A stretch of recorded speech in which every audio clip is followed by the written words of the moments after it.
Heels a J roll. There goes Chase, and this is chopped to McBride, who throws, and Chase is going to keep going, and he's safe at home plate. Wow. Chase Utley, you are the man.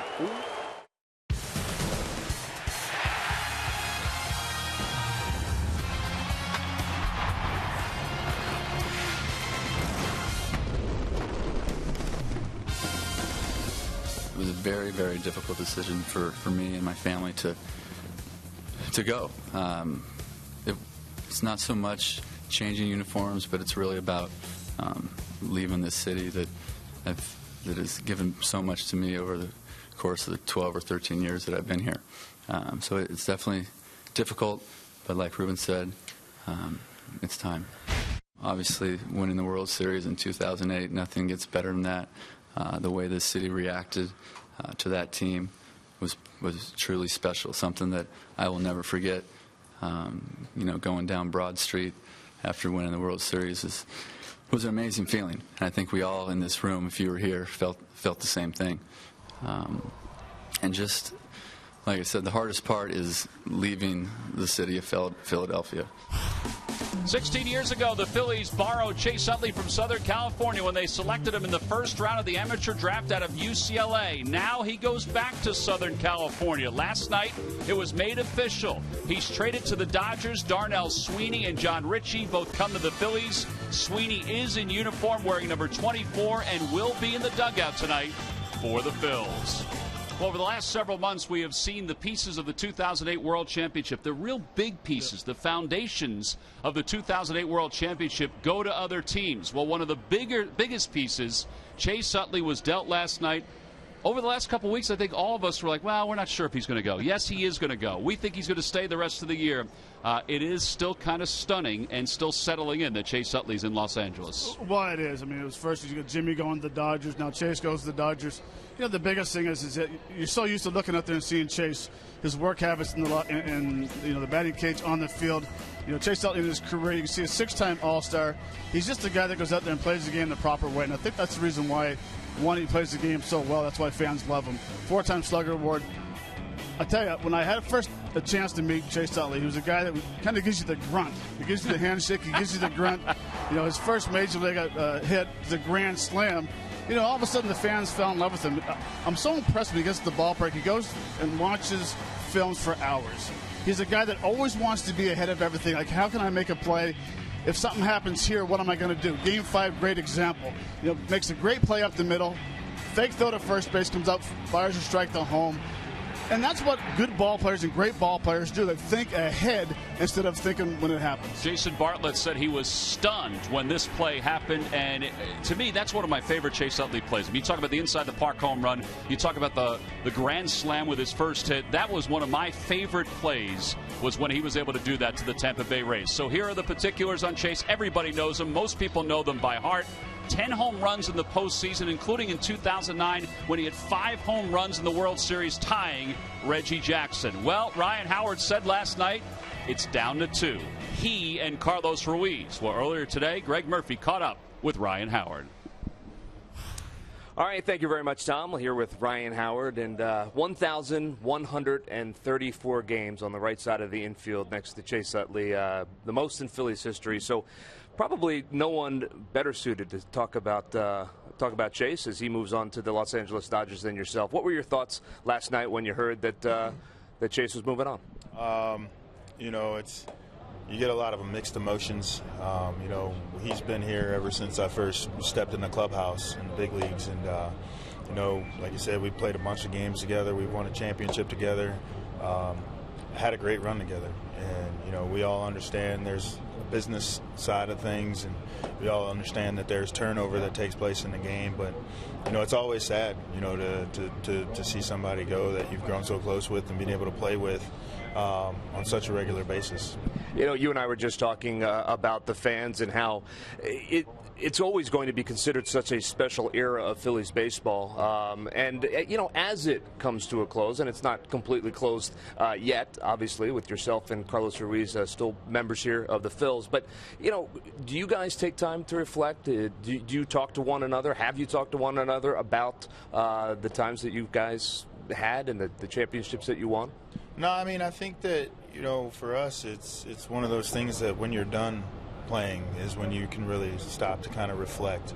I think that for myself, I think maybe, with Jimmy and Chase as well, we were always guys who would stay in that moment and just kind of look towards the future as far as, what we were trying to accomplish. And, I think there's definitely going to be that time where, we can all get together and be able to reflect and individually and as a unit to reflect back on all those good years that we had.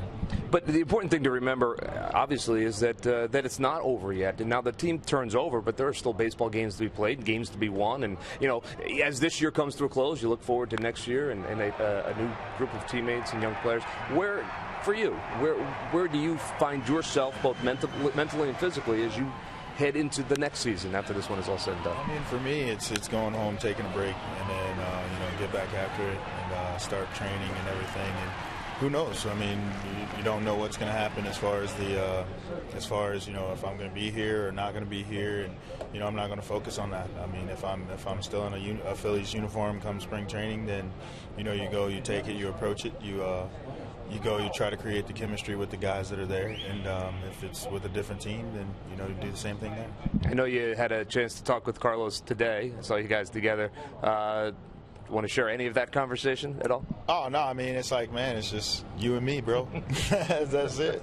But, I mean, it really wasn't a whole lot that, we really talked about in regards to, like, that situation or whatnot. But, it's just funny because it's like everybody's looking at it now. It's just me and Carlos. All right, Ryan, we appreciate your time. Good luck the rest of the season, of course, as well. Ryan Howard, guys, we'll send it back upstairs to you. All right, Murph, thank you. We appreciate Ryan Howard spending some time with us. We're getting set for a little baseball. Jerome Williams just came in for the bullpen, getting set for his 20th start of the season. Brad Hand, who's been out of the bullpen an awful lot this year, getting set for start number 7 for the Miami Marlins. Game 1 of a 4-game series is upon us. We'll be back right after this. Phillies baseball is brought to you by Citizens Bank. One deposit checking. Keeping things simple is helping you bank better. By Toyota. Where will Toyota take you? Visit buyattoyota.com to find out. Toyota, let's go places. By Xfinity, the official entertainment provider of the Philadelphia Phillies. And by Independence Blue Cross. Live fearless. Learn more at IDX.com.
And the Miami Marlins, two teams toward the bottom of the National League East. Let's see if the Phils can get out of the basement. With this lineup, it's brought to you by Xfinity, the official entertainment provider of the Philadelphia Phillies. Hernandez, Blanco, and Herrera, followed by Jeff Francoeur, Darren Ruff, and Aaron Altair. Freddie Galvis is at shortstop, batting 7th. Carlos Ruiz catches. He'll hit 8th. And batting 9th and pitching is Jerome Williams. And they'll face left-hander Brad Hands, who is 2-3 with an ERA of 4.74. 41 strikeouts in 62 2/3. You know, he started a lot in the offseason in winter ball, but hasn't made many starts here in 2015, making his 7th and his 4th in a row since working out of the pen. Yeah, he's not usually a starter. He's out of the bullpen, but he has a good arm. You see the scouting report, 91, 94 mile an hour fastball. Uses his fastball amazingly 70% of the time. I think that's because coming out of the bullpen, he's used to pound the strike zone with the heater. So we'll see if the guys sit fastball tonight. Well, Cesar Hernandez will lead things off. Hernandez 2 for 9 in the most recent series for the Phils, and he takes low, and we're underway. And the count is 1 ball and no strikes. Cesar's average has dipped to 279. He is 3 for his last 21. Shows bunt again. This time takes a strike, and it's 1-1.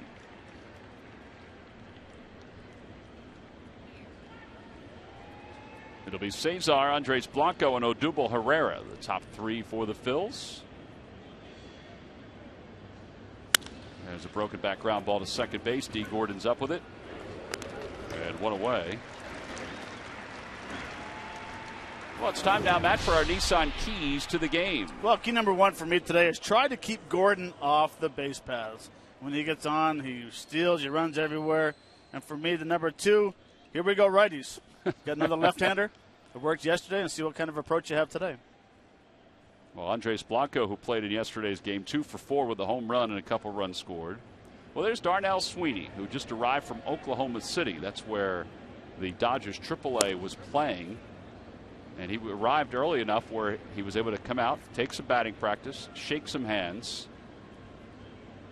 He is from Hollywood, Florida, which is obviously not too far from here, so I'm sure he's got a lot of family that are in the stands watching what they hope will be his major league debut at some point this weekend.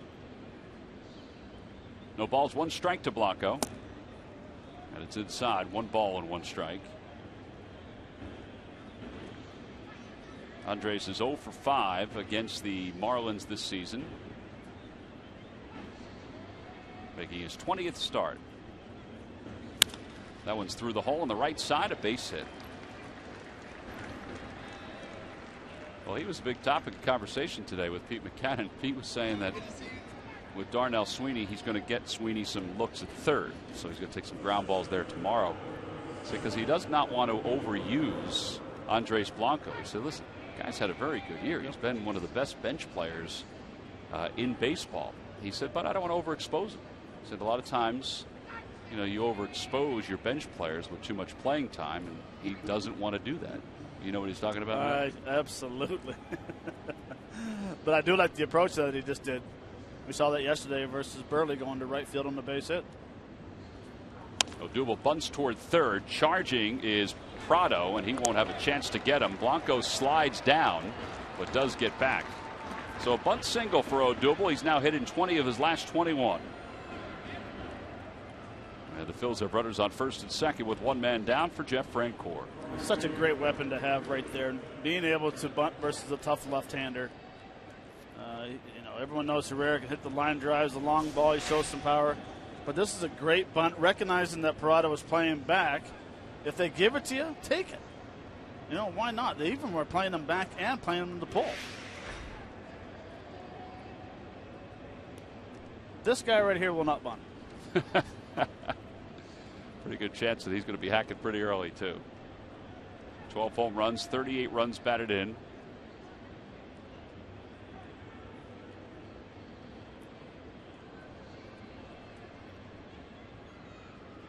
Francoeur 3 for 6 in the series against the Blue Jays with 2 home runs. He takes a breaking ball, and it's 0-1.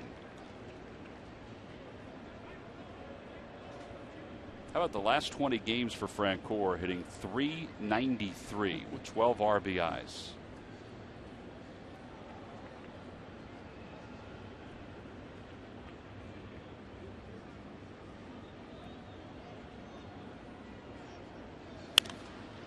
Oh, and 2. But I think, you know, what's impressive with that is that he's been hot for that many games, but it's over a longer period of time. So being able to keep his swing for a while, it's a little different than 25 games here. It is.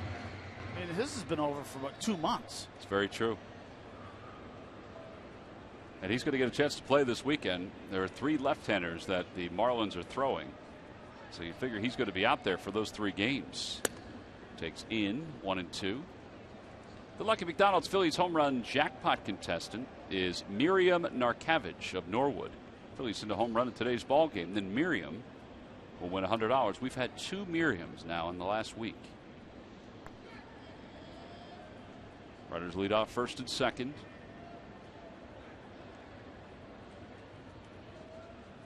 In the dirt, gets away from Real Muto, and Blanco and Herrera will both move up. So a wild pitch puts runners on second and third.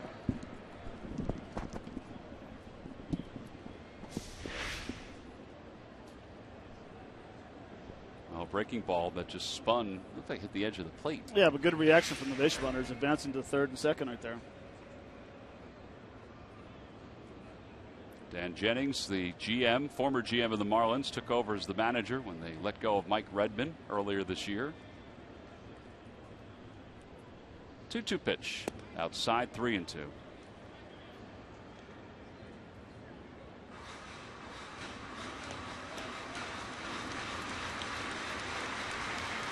"33 wins, 49 losses for Dan Jennings.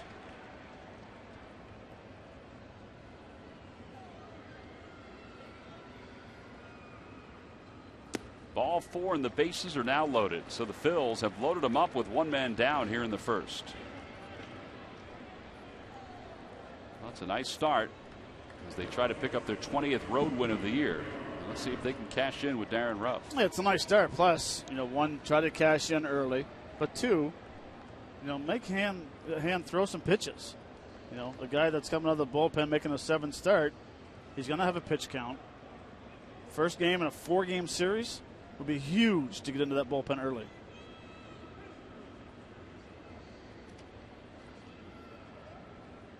Darren Ruff takes low. Darren hitting .402 against left-handers, which is a .403, with 3 home runs and 9 runs batted in. He had 2 hits in last night's game against the Blue Jays. So 2 for 6 in the series against the Jays.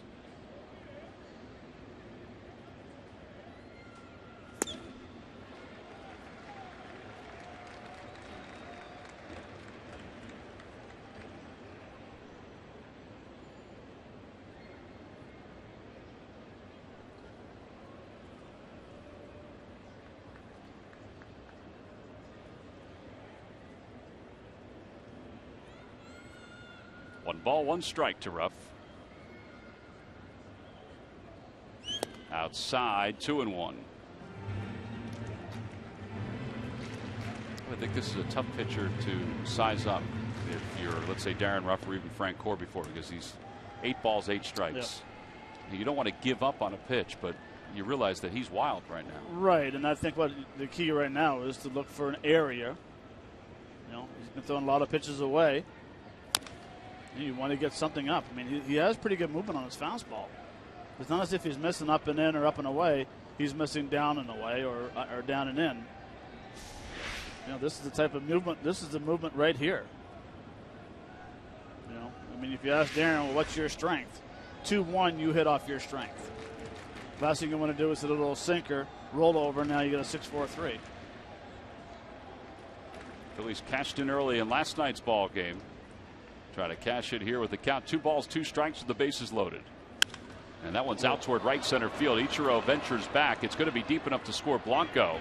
So he'll tag from third and head home. Tagging from second, going to third is Herrera. And the Phillies take a 1-0 lead on the sacrifice fly by Darren Ruff.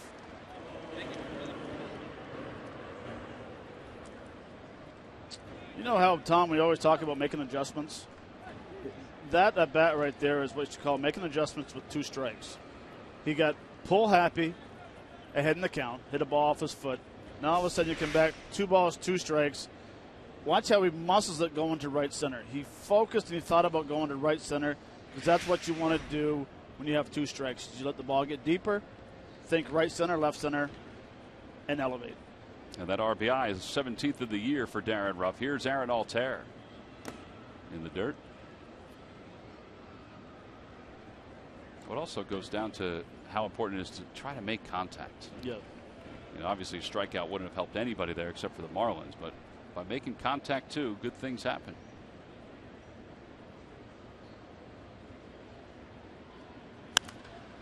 Down the right field line, that'll slice out of play, and it's 1-1. Well, last night, Aaron Altair recorded his first career hit, double, home run, RBI, walk, and run scored. Just keep checking him off. He's the first Philly to accomplish all 6 firsts in the same contest since Denny Southern on September 10th, 1926 against the Cubs. I'm going to talk about an excited kid, too. Last night we were getting on the plane.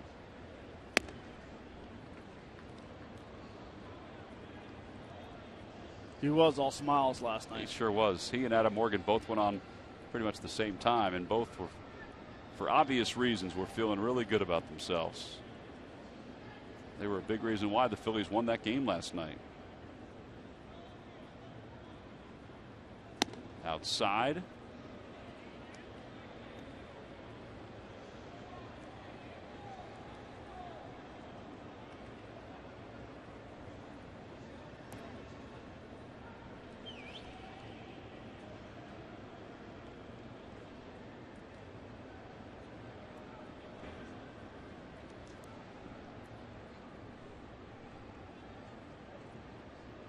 Good hitters count for Altair. Runners on first and third. And he chops it foul. So that means Francoeur will be off and running on this pitch with a count 3-2.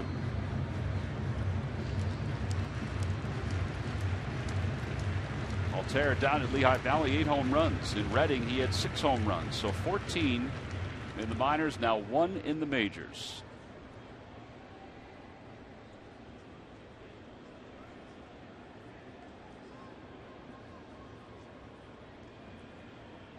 Francoeur goes, and the pitch fouled away. Jeff will come back.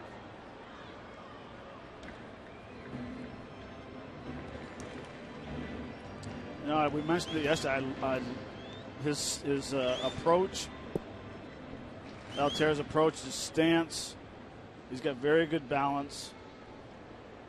He's got a very good swing. And no, I'm not going to go out on a limb and call another home run like he wanted me to, but. That one sits sharply out towards short. Echeverria with a fine play. Gets to his feet. Throws out Altair. And the side is retired. Boy, he is a good shortstop. 1 run does score for the Phils. They get a couple of hits. They leave 2. We'll head to the bottom of the first. And the Phillies lead the Marlins 1-0.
run to work with. Let's take a look at the Marlins starting lineup. It's brought to you by Xfinity, the official entertainment provider of the Philadelphia Phillies. Gordon, Suzuki, and Prado, followed by Justin Bour, Derek Dietrich in left field, Marcell Ozuna in center, JT Realmuto, the catcher, bats 7th, Echeverria 8th, and batting 9th is Brad Hand. And they will indeed face Jerome Williams, whose win-loss record is not great, 4-8, but he certainly has pitched better over his last 3 outings. He's pitching better because he's thinking down in the zone, that string across the knees, and that's where he is throwing the ball to.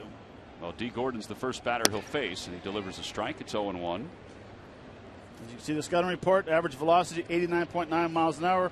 4-pitch pitcher. Lefties are hitting 310 and the righties are hitting 323 versus him this year. That last pitch right there is the one I like. It's the cutter.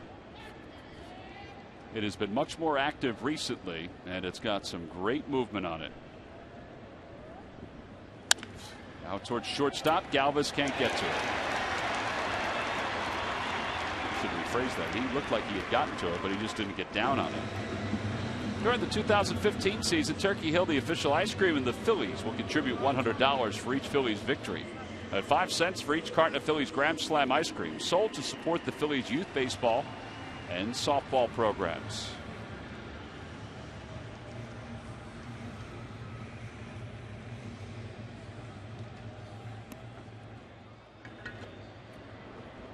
They have scored that ball, a base hit for D. Gordon. And now Ichiro, who's hitting .260 this year, takes a strike. He's a remarkable fellow, Ichiro Suzuki, 4-game hitting streak.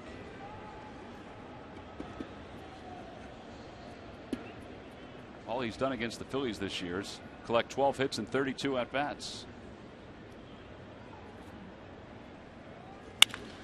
13 hits and 33 at-bats.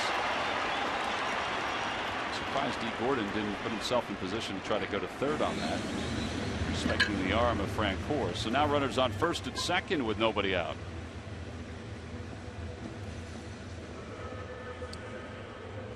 The fastball from Jerome Williams into left-handers, he's got to start throwing more cutters in there and living in there with cutters, because his ball has a tendency to tail. And watch right here. It's a fastball inside. Chooch is set up inside. Look how it tails back. Yeah, right over the heart of the plate. You know, and if you want to throw that sinker inside or the fastball inside, start at his right hip. That's where you got to trust your movement to hit the inside corner. Here's Martin Prado, a 300 hitter lifetime against the Phils, hitting .308 against them.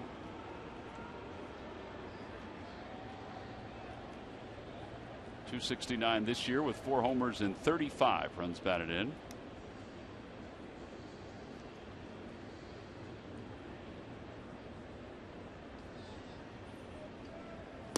Down and away, 1 ball, no strikes.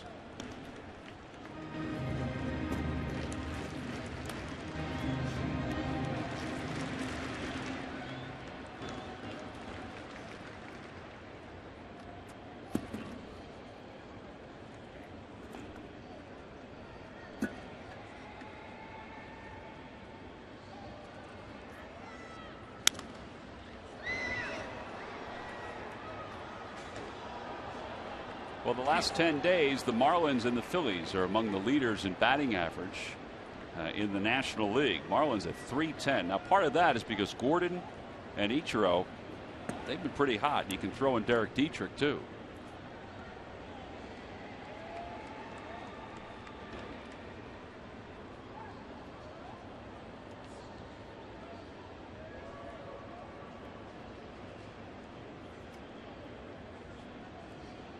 Marlins wound up losing yesterday to the Brewers, but they have picked up 28 runs and 46 hits in the last 4 games.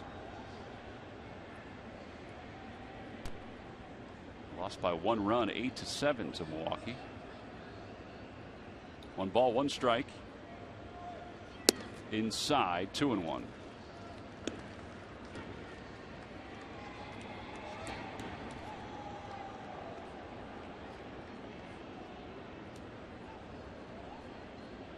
So dangerous to leave that right side wide open for Martin Prado. Just absolutely read my mind.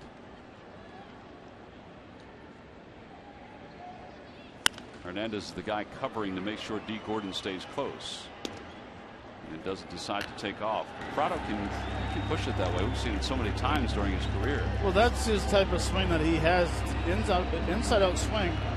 And first and second, your thought process is to hit the ball to right field, because you still want to advance the guy from second to third base. So if you hit a fly ball to right field, so he wants to hit that ball. But you can see where Hernandez is so close. And by the time he starts moving back, he's still moving instead of getting in a set position.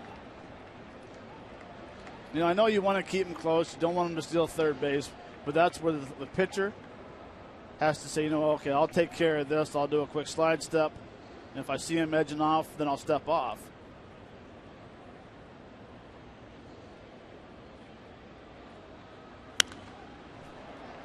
Prado again fouls it off to the right. As long as you keep the base stealer at second base standing still, there's a pretty good chance he's not going to steal third base. Now, if he gets the happy feet and he's taking little baby steps, now his momentum is going towards third, make him stop, then make a pitch. Yeah, he broke on the last pitch, but stopped after a few strides. Right, because it was a late break. Runners lead off, 3 balls and 2 strikes. Ball 4, and that'll load up the bases. And a very dangerous hitter, Justin Bour, coming up.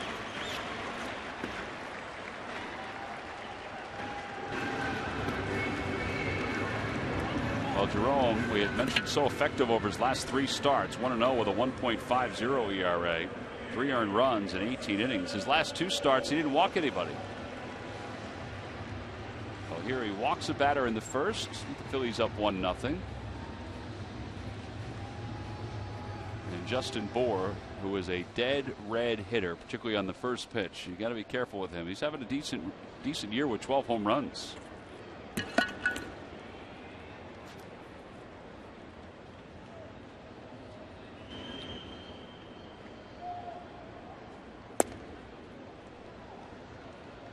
Tonight's ball game is also available in Spanish. Just use the SAP button on your television or change the language through the menu on your cable box. If you're sitting at home and you see the umpire, you should know it's Angel Hernandez, the way he calls strikes. Veteran umpire, somewhat deliberate, with a 90-degree angle. 90-degree angle. Ted Barrett is the crew chief. He's over at third base.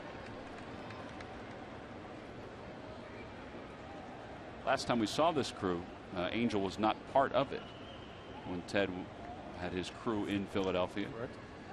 No balls, 2 strikes to Bour. And he whacks it foul, trying to stay alive.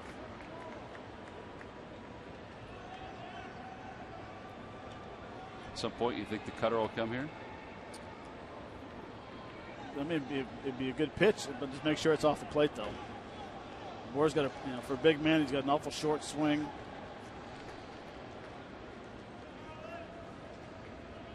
He's also hitting .348 with runners in scoring position. Change up low, and it's 1-2.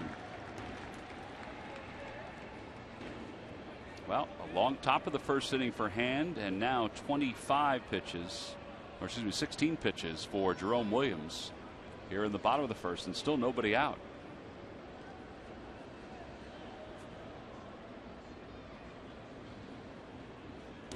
And that one gets by Ruiz. Gordon will score easily. And it's a 1-1 game. Runners on second and third.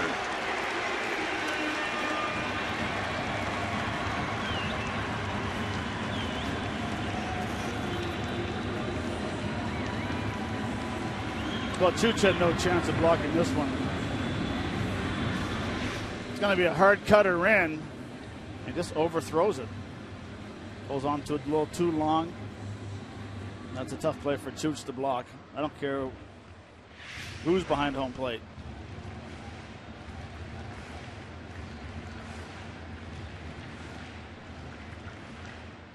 A lot of deep counts so far here in this first inning. 2 balls, 2 strikes.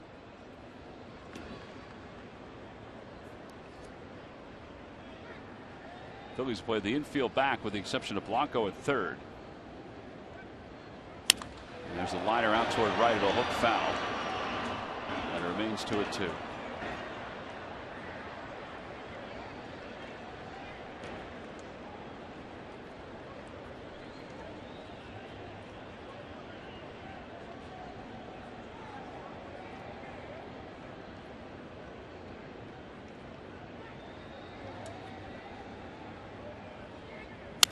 Ground ball to first. Darren Rupp has it. A run will score. The Marlins will take the lead, but an out is recorded. So it's 2-1.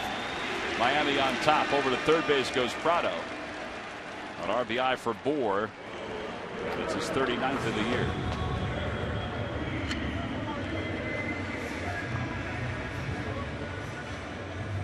It's a good at bat. You give yourself up. You hit a ground ball to the right side. Ichiro Suzuki scores. Prado goes to third base. Now you rely on the guy behind you to drive this hitter in, or the guy at third base in. Well, Dietrich's been hot. 4 straight multi-hit games. He was 8 for 22 on the road trip. Fly ball left field. Altair under it. Tagging from third is Prado. And Altair makes the grab and no throw to the plate. A run will score on a sac fly. And it's now 3-1 Marlins.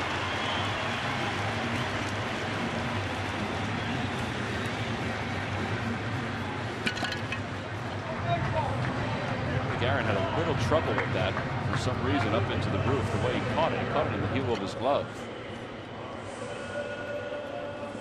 I think Prado was expecting a throw to the plate.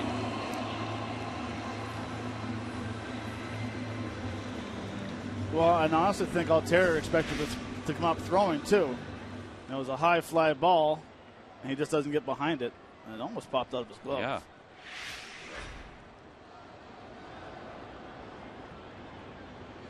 There's a line drive base hit for Marcell Ozuna. He's hit it 16 straight now against the Phils. He has not had a good year, but he has killed the Phillies. That's 13 hits now and 26 at bats against the Phils.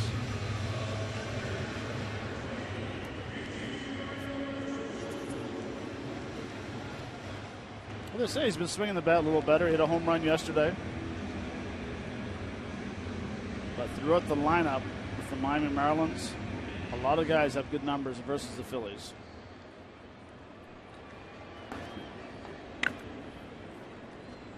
JT Realmuto 3 for 15 on the road trip for the Marlins that just concluded. Takes low 1-0. Well, we mentioned just 3 earned runs in the last 18 innings coming in for Jerome, but he has not had the same command here today. And he's given up a 3 spot.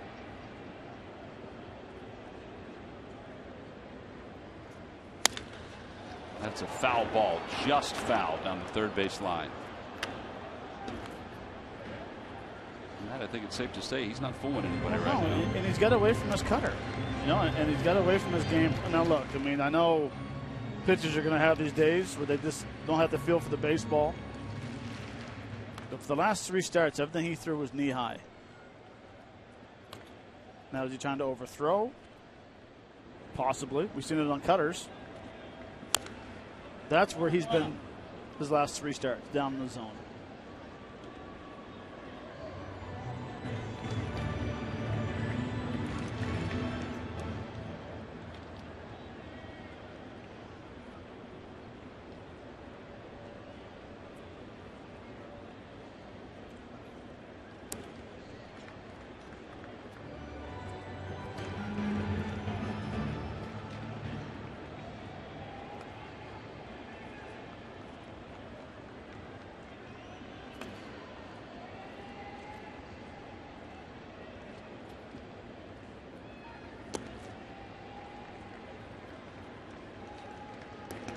Two and 2 to Realmuto. 1 for 5 lifetime against Jerome. See his overall numbers this year. He has set all kinds of records for catcher for the Marlins with the season he's had. Runner goes. Pitch is taken low. The throw to second base is not in time. Hernandez stayed with the tag. Carlos, I think, thought that may have been a strike. Yeah, I'm trying to figure out where it was. Second stolen base of the year for Ozuna. Cesar made sure that he stayed with this tag. Marcell Ozuna. It did look like his hand may have come off even slightly.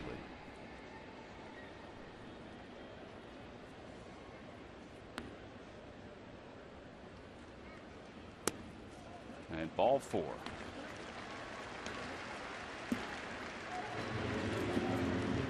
Tom McClure going out to the mound. This is an understatement, but this is not the way you want to start this 4-game series.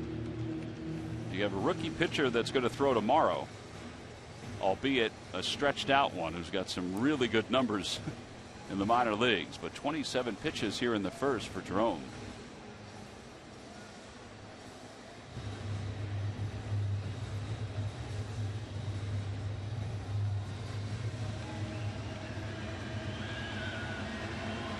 Well, they've worked so hard over the last handful of starts to get him right, and he's not throwing with the same command that we've seen in recent games for one reason or another. Angel Hernandez comes out to break up this long conversation. Or try to.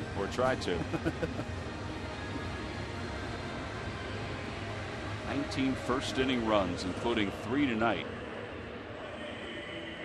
But then you go back to the top of the first and think about the job that Brad Hand did to get out of his inning, because he's basically thrown the same amount of pitches as Jerome, but Jerome's in worse trouble, worse shape than Hand was.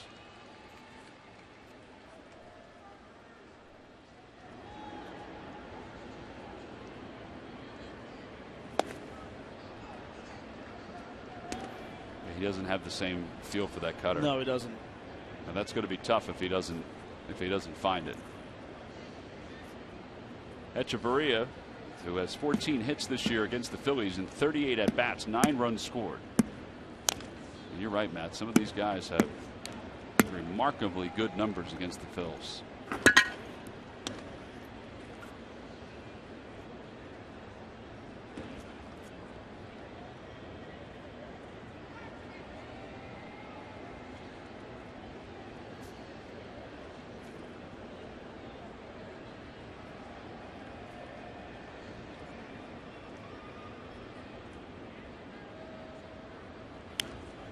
Tied him up, and it's 1-2.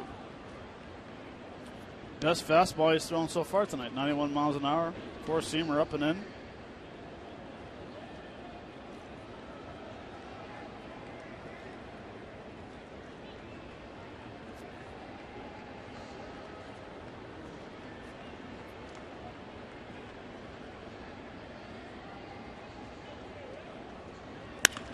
Back through the middle, a base hit into center field. Ozuna's going to score easily. On his way to third is Real Muto. He'll get there. It's not a good decision by Herrera because it allows Echeverria to go to second base. 4-1, Marlins on top. That's a 13-game hitting streak for Echeverria.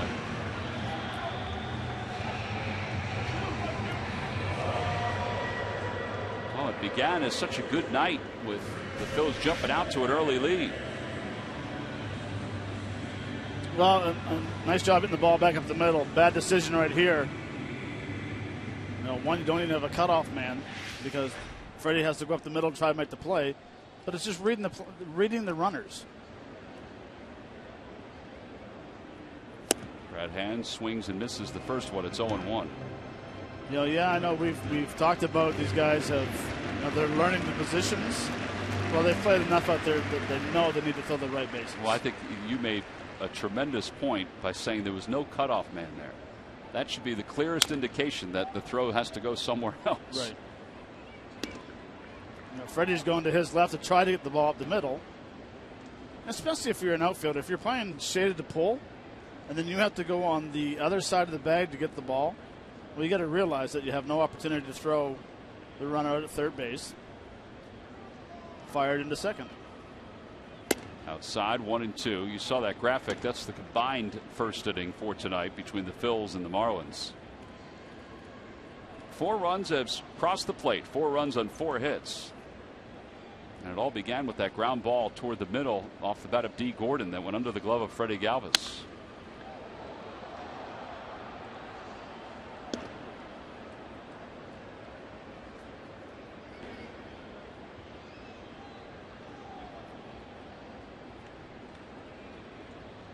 I think yesterday's game would be in the top of the fourth already. Yes, yesterday's game moved pretty quickly. Got about a 35-minute first inning here.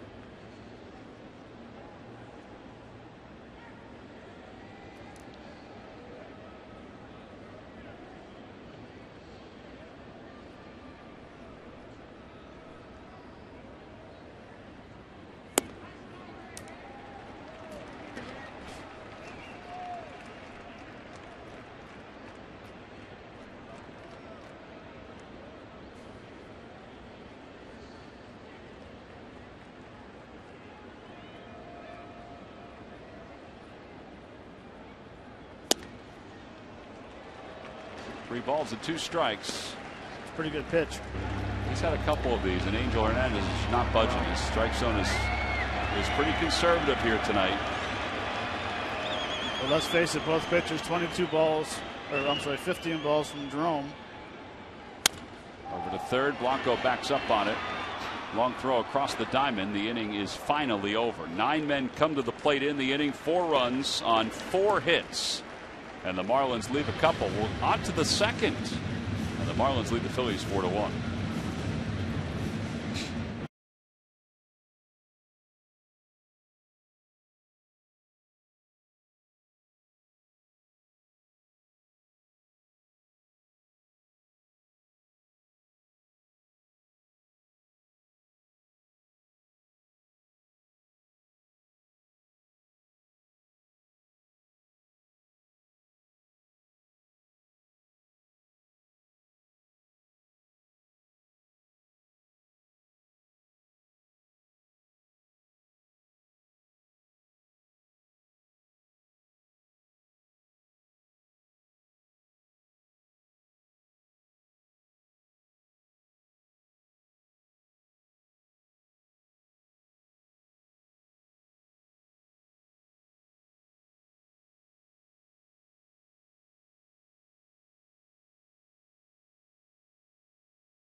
New York Mets. All 4 games are scheduled for 7:05. You can get your tickets right now by going to Phillies.com. Phillies fans have made their way down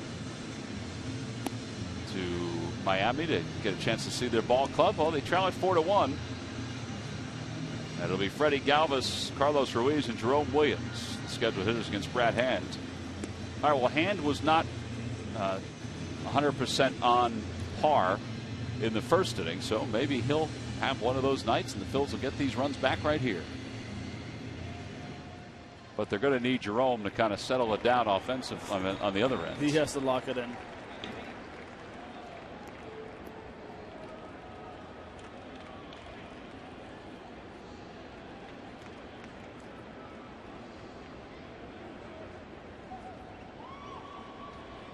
Freddie Galvis hitting .267 with 5 home runs, 31 runs batted in. He takes inside, 1 ball, no strikes. Here's an interesting thought / question. Oh, I like these. When a pitcher's not feeling well, okay, if the hitter's not hitting well, where does he go?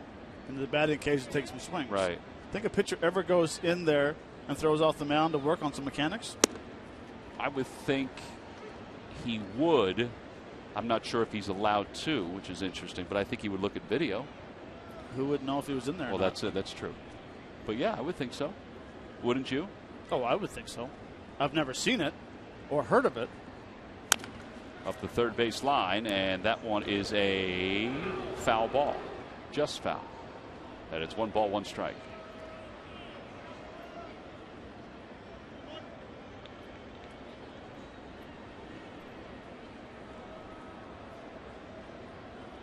Yeah, he wouldn't take Carlos in there, but he could take somebody in there and say, all right. Or just go in and throw. I'm not saying because of tonight. You can tell Jerome doesn't have his four seam or his cutter working right now, but or just to go in there and just throw some pitches up against the net and try to get the feel of the cutter again. Hitters do it all the time. Yeah. My Lord, Greg Dobbs used to take 1,000 swings during a game. 1-2 to Galvis. Galvis 1 for 7 in the series against the Blue Jays. Low, ball 2. Yeah, it would make sense in this day and age with all the facilities, the advantages of the facilities, plus all the video that you can look at. You might be able to say, oh, okay, that's what I'm doing wrong.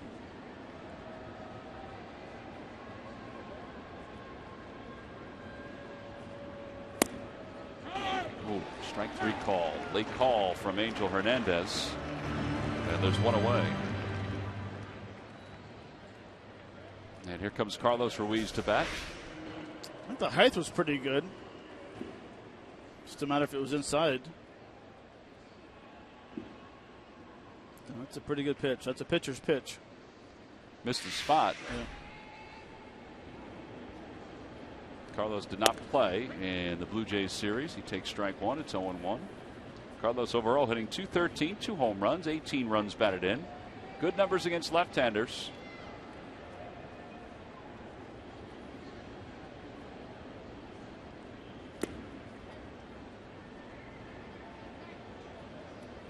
Here's Cameron Rupp, who has caught more often than Ruiz over the last month or so.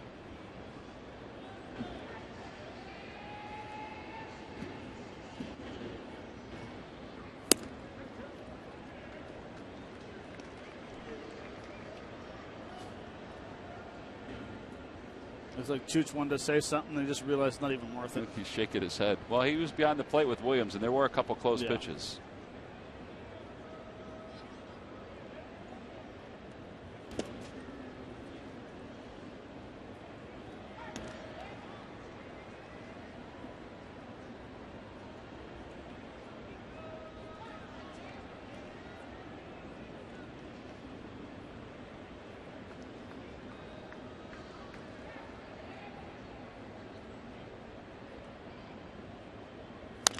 Over to third, big hop for Martin Prado.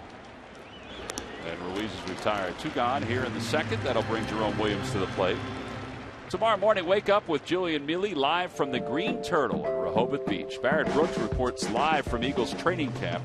And IndyCar driver Juan Montoya will be live in the studio. Start your day with Bob at the beach tomorrow morning from 6 until 8 on the Comcast Network.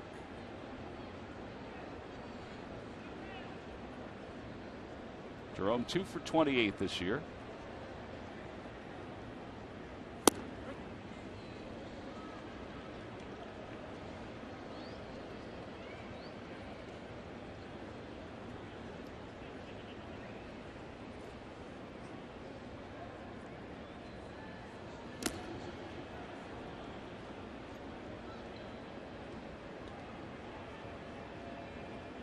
I don't mind the umpire opening up the zone a little bit.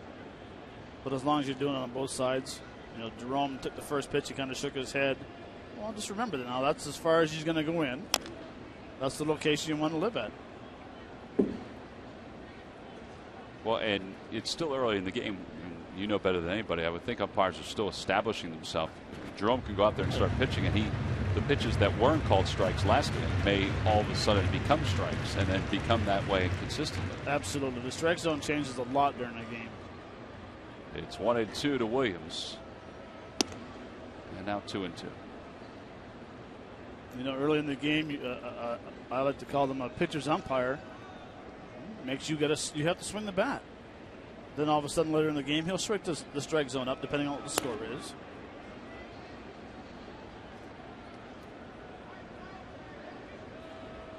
Some umpires probably at home listening to the game like, no, we don't. Yeah, you do. Whether you realize it or not.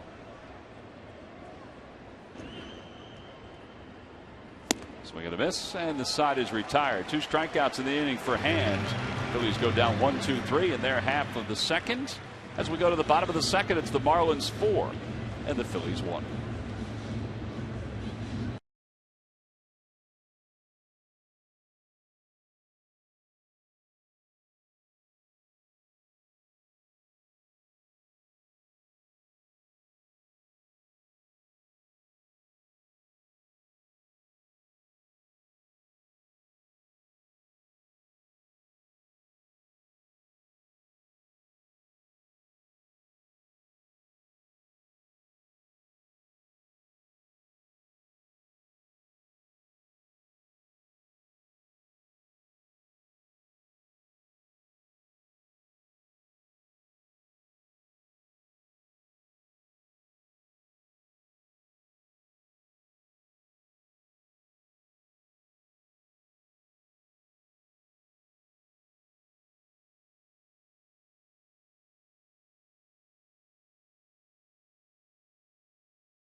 First 16 starts, 3-8 with an ERA of 6.36. The opposition hitting .333. Matt, it drops 100 points over his last 3 starts, and we talked about it. 1-0 with a 1.50 ERA.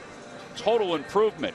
And Murph, those aren't the only numbers that have improved for Jerome Williams. There's a handful of other numbers that improved for Jerome Williams. Yeah, you know, Tom, we're trying to figure out what has been different about Jerome Williams over the previous 3 starts that he's had, because he has pitched very well, just 1 earned run in each of those 3. And if you look at the numbers, it's really all about pitch usage and what he's been using. It looks like he started to abandon his fastball in his last 3 starts. You look, in his first 16 starts, 80% of the time he was throwing the fastball or the cutter. The last 3 starts, just 68% of the time throwing that fastball and cutter, although he has been using the cutter a little bit more in the last 2 games. But his changeup is up in usage, and so is his curveball. And, you know, Matt, you and I were talking about it before the game. You know, in his last start, or in the start against San Diego, he started using that cutter and was able to command it. You watched in the first inning, though, and that was not the case tonight. So it shows just how important it is for him to be able to command that cutter and have some success. Well, and exactly right, Murph. And you know, he's thrown 2 changeup already, been out of the zone. The pitch he used last game. So his last start, he used his fastball 33% of the time. He used his cutter 33% of the time. His fastball, if he can't control any other pitch, all right, the league is hitting .367 off his fastball, which says his fastball is getting too much plate, not enough movement. That's why it's so important, and such an important pitch to him, to throw that cutter, because it makes that 4-seam fastball or the 2-seamer even better, especially versus left-handed hitters. I mean, clearly he doesn't feel comfortable on the mound today, because you never see Jerome Williams miss 4 times up and away to the left-handers. And those pitches, there may have been one that was close, but the others were not even close. Here's Ichiro. Ichiro singled and scored his first time up. With the injury to Giancarlo Stanton, Yelich's injuries this year, Ozuna's demotion to the minor leagues this year. Ichiro Suzuki doesn't have as many games played as last year, but he's getting there. 290 at-bats and 76 hits, and he's still a very popular player, not only in Japan, but also here in the States.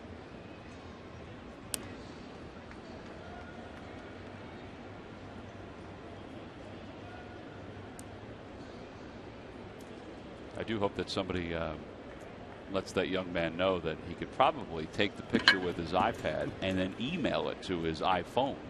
What do you think, Matt? Well, unless he's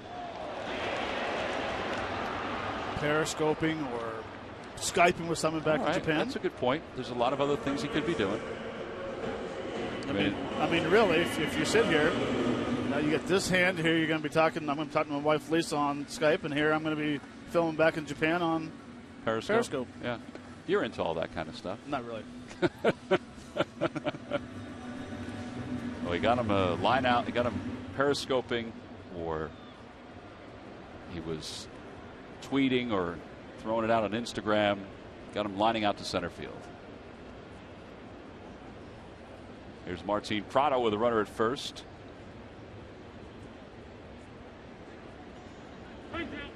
And Jerome had no intention of throwing over to the plate.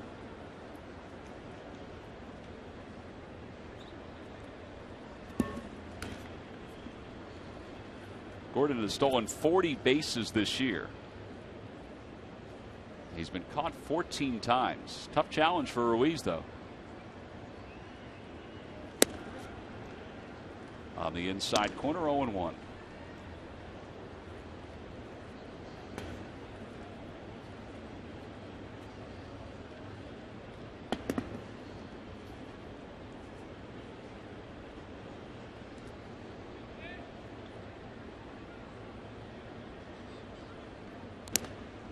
The one thing about Gordon's lead at first base, it is not huge.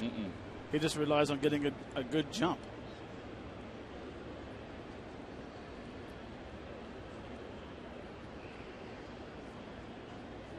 He's over there reading right now, counting how long he comes to set, watching his hands move.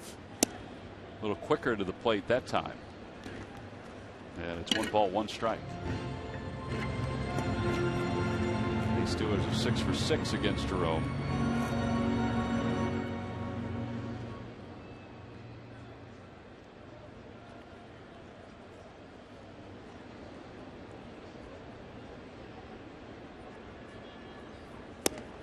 I'm surprised he hasn't gone yet.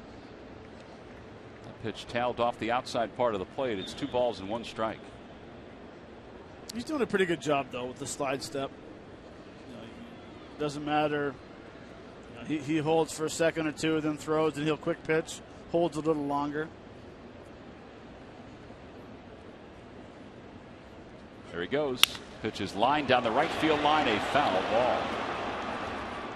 That probably would have given the Marlins a 5-1 lead. So Gordon will go back to first. It's now time for you to tweet your strongest fan photo. Use the hashtag PhillyPhotoDataStrongFan, and you just might see yourself, Matt, in an upcoming broadcast brought to you by T-Mobile.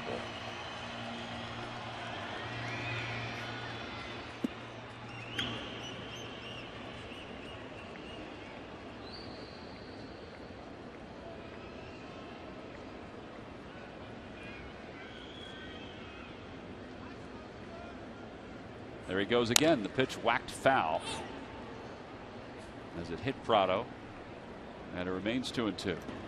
Murph, how's that view out there, left center? It's an excellent view. Although I'm blocked right by the American flag. I was going to say, is the American flag in your way? Well, not quite in my way. If you go left or right a couple of steps, should be up. That's a great shot. This shot shows us that it's right in your way, Murph. Oh, well, yeah. From there it is. You're right. By the way, if you roamed that green wall, we would see you all around the ballpark because of your coral-colored shirt that you're wearing. You guys spotted me pretty quickly. Yeah, we did. I have to go back to my hiding spot. You are directly behind that flagpole. 2 balls, 2 strikes. Inside 3-2.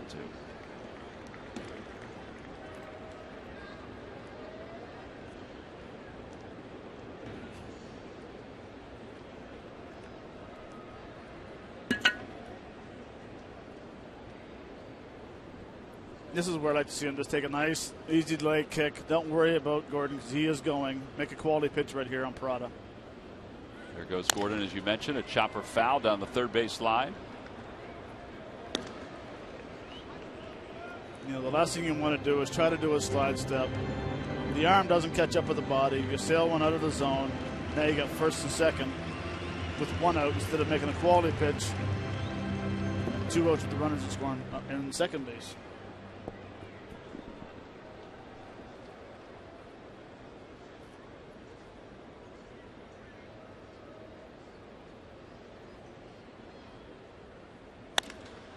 Out to left field. That's pretty well hit. Altair going back. It is gone. Martin Prado with his 5th home run of the year. And it's now a 6-1 Marlins lead.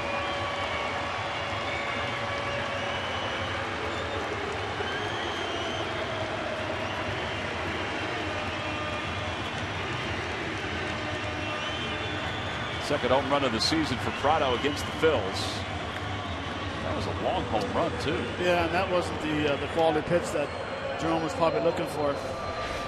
It's a fastball, inner half. I've seen Prado do that versus the Phillies a few times. Feel a knot in your stomach when you see Altair just turn and just take 2 steps and watch. Bohr hits it out towards second. That's a base hit. Herrera will get to it. Well, the Phillies bullpen is going to have to start getting going here, although it is 6-1. You know, that's, you want to get the bullpen going, but you don't. Well, that's what I mean. It's going to be one of those games where, hey, you might have to suck it up a few innings to get a little deeper in the game.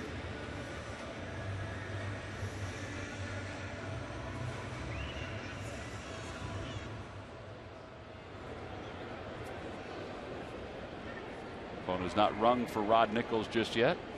Curveball, and that drops in. 0-1.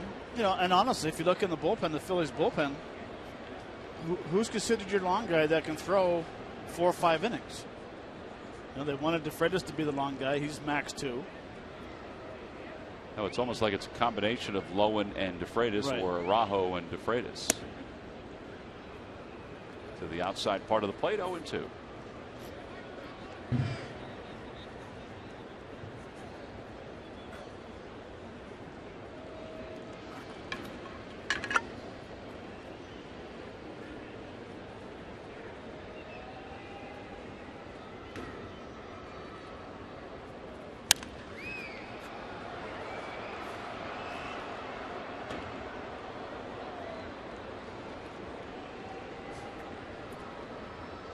Previous 3, very good.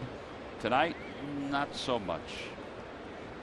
He's matched his walk total tonight that he had in the previous 3 games of 18 innings when he walked 3.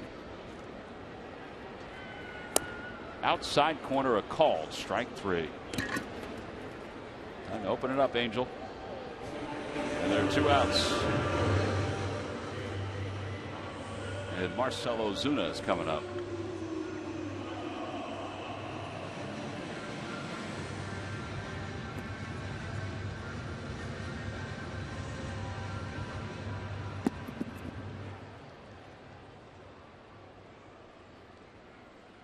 Ozuna singled his first time up and scored.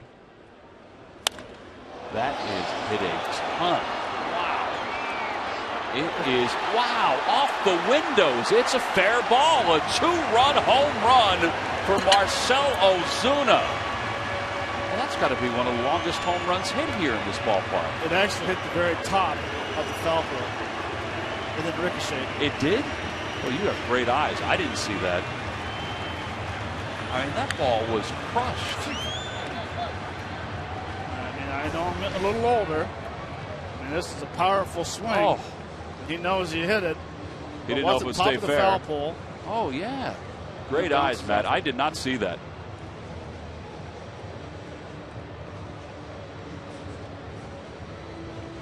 He's thinking that ball hit pretty good. He goes, oh, my Lord.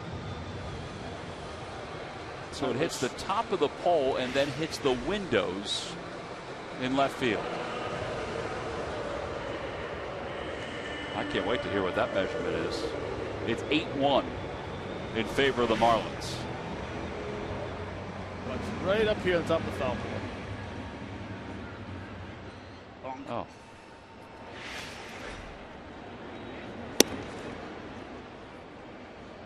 6 home runs now for Ozuna. You don't think he doesn't like hitting against the Phillies? 2-run bomb. And Real Muto's the batter.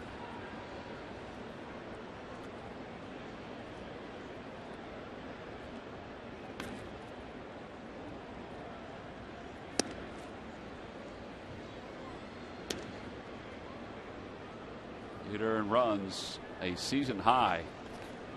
Well, it better be. 3-0 pitch. Outside, ball 4. Cesar Jimenez warming up. Real Muto walks for the second time. And here comes Echeverria. So 9 men bat in the first inning. 8 men bat here in the second inning.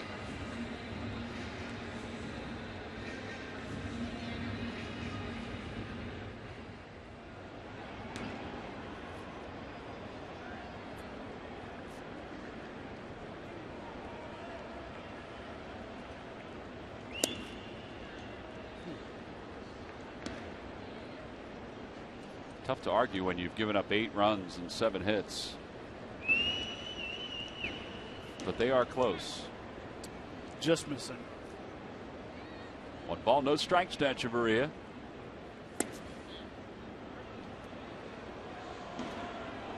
Giancarlo Stanton has to be impressed with what he just saw Marcell Ozuna do. And Ozuna has to say, let's see what you can do. I don't know if hitting the foul pole, if that did anything to it besides making it bounce, but that ball was still going. Low, 2-1.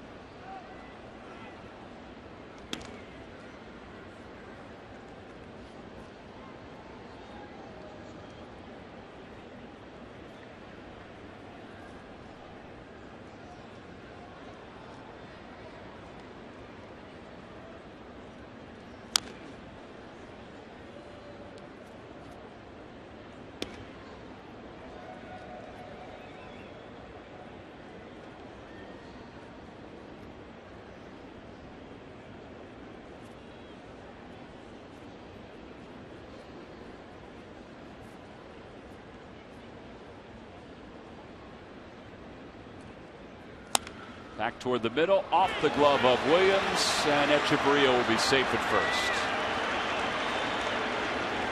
I'm sure they'll score that a base hit. It would be Echeverria's second hit of the night. And for the second straight inning, 9 men are going to come to the plate, but this time Jerome Williams won't get a chance to face the pitcher. Pete Buchanan is coming out. Pete is signaled to the pen. He'll bring in Cesar Jimenez. So we've got a pitching change here in the second inning. The Phillies trail at 8-1. Tough night for Jerome. A lot of pitchers know how that feels. He'll take the slow walk back to the dugout. This inning, he's given up 2 long home runs. Prado, the first one. We mentioned Prado doesn't hit him this far, but this is a long shot. Well, that was nothing compared to Marcell Ozuna. Off the foul pole and then off the windows in left field. It's 8-1. Marlins on top.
innings. Well, an inning and 2/3, I should say. Cesar Jimenez will come into the ball game. Look at this home run by Marcell Ozuna. This will give you a pretty good look on where it lands. All right, so boom, off the top of the foul pole. And then it eventually hits the windows.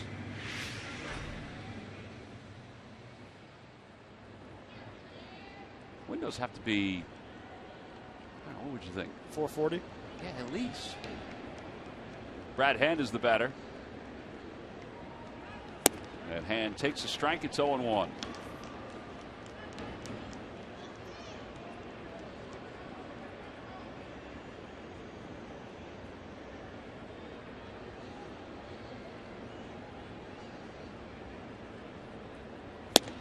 On the outside corner, 0-2.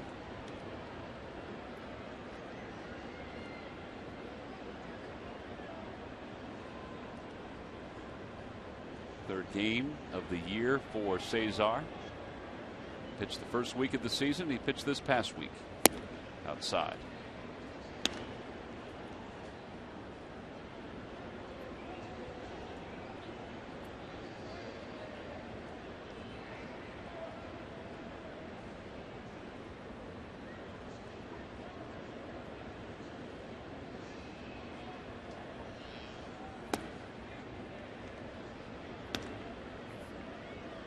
Come on, you're a pitcher. You're supposed to swing at that.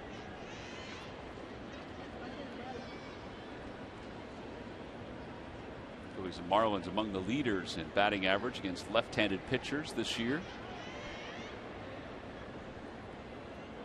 2-2 pitch. That one's hit sharply on one hop. Flagged down by Cesar Hernandez.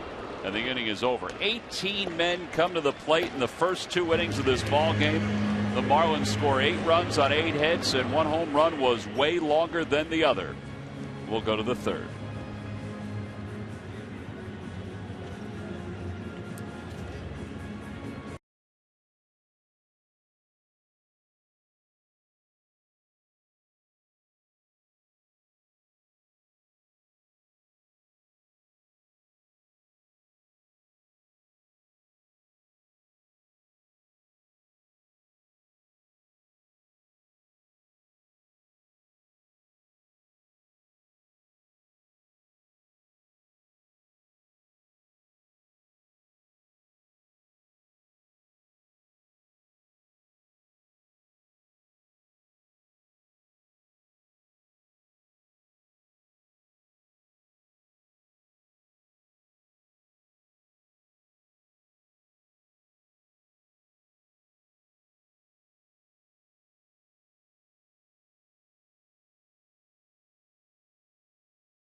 To the fans section for all the information, and please submit your answer on the subject line.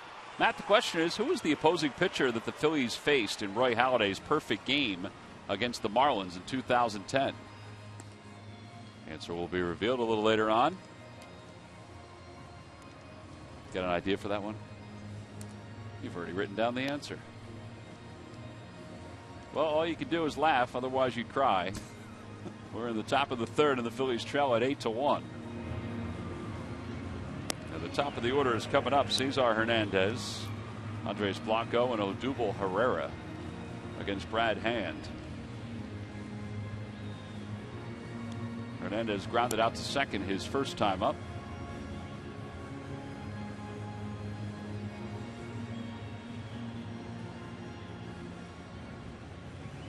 Pete was talking today about Cesar and the positions that he's been playing. Obviously, he's been moving around. He's been playing second base. He's been playing third base, playing a little shortstop as well. Pete said moving forward, Hernandez will have the bulk of the load at second base. He said he doesn't want to start moving him around anymore. He said he doesn't think that he's played particularly well defensively in recent games. He thinks part of it could be because he's moved around so much. And we talked about his struggles at the plate recently. So he wants to get him settled at second base. Now, Darnell Sweeney has played a lot of second base this year in the Dodgers farm system. A lot of center field, little left field, and a handful of games at third base. He is going to play a little bit from time to time at second. That one's back to the box. Brad Hand will take it. One away. In fact, Darnell may wind up playing tonight at some point, the way this game is rolling along.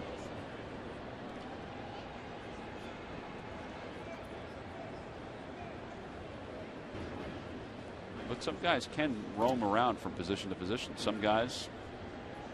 Well, I mean, Cesar's been a utility player, so he should be used to it. I would agree.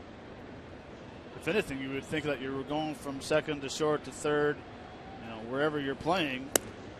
You're thinking about your offense, and you forget about your hitting, and your hitting usually comes. You start hitting well. Yeah. I can understand the defense. No, it was just a theory that Right. Pete had more than anything else. I mean, he doesn't know if that's the reason why he's had a few errors recently. As Blanco waves at it, it's 0-2. Well, I'm sorry, Tom, but to change the subject real quick, my theory that home run that was going to hit the left field, yeah, that flagpole is 90 feet tall. So let's figure the math out. I don't know that if should I have been can. a stump. There has to be some physics involved, and I didn't do well in physics in college. Blanco strikes out, and there are two away. And Odubel Herrera's coming up. Didn't study enough? No, I studied. It just wasn't working. I took physics my first year of high school. It took me 4 years to finally pass it. I was stubborn. I had a beard, mustache. I was going to school with grade 10ers. Still trying to pass that course. Odubel reached on a bunt single his first time up. So he's 1 for 1. One of the 2 hits for the Phils here tonight. And he whacks the first pitch foul. It's 0-1. Well, physics, I guess we could say, isn't our best subject. No. It's not a surprise, I don't think, to anybody out there. Physics is overrated. I don't know, but we are down 8-1 on a serious note, and our hitters have turned very aggressive swing at the first pitch every time. Which probably shouldn't be the case against Brad Hand, who really struggled in the first inning. And it's 1 ball and 1 strike. Yeah, it's 8-1, and you've got a long way to go to come back. But you got to think about game 2, game 3, and game 4. Still put quality at bats together. Don't give any at bats away, and try to get in the bullpen. Yeah, it may seem like a long way away, being down 7 runs, but it is only the top of the third. Right. And it's not as if, and no disrespect to the Marlins, it's not as if they're 15 games, 20 games over 500. Well, they looked that way for the first 2 innings tonight. But you're right. Touche. There's a strike, and it's 2-2. Marlins are 2 games ahead of the Phillies in the division, 49 and 71. Phillies at 47 and 73 at the beginning of this ball game.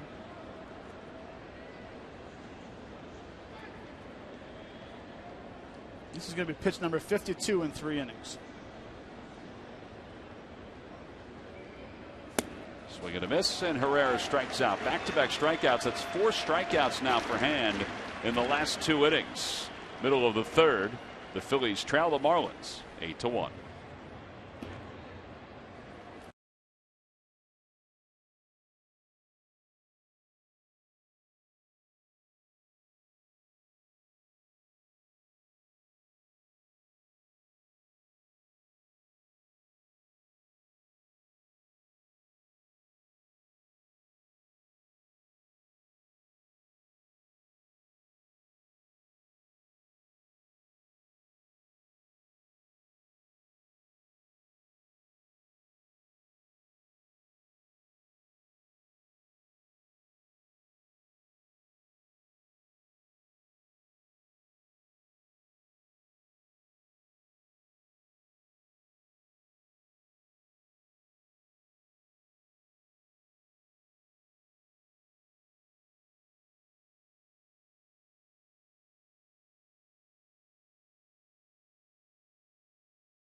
By Honda. Visit your local Delaware Valley Honda dealers right now for the upcoming sales. And by Jefferson. Jefferson, where health is all we do. Visit thomasjefferson.com for more info. Bottom of the third, Marlins up 8-1. We'll look at South Beach. Not too far away. D. Gordon will lead it off, just as he has done the last 3 innings. And he takes inside, 1 ball, no strikes. Cesar Jimenez takes over for Jerome Williams.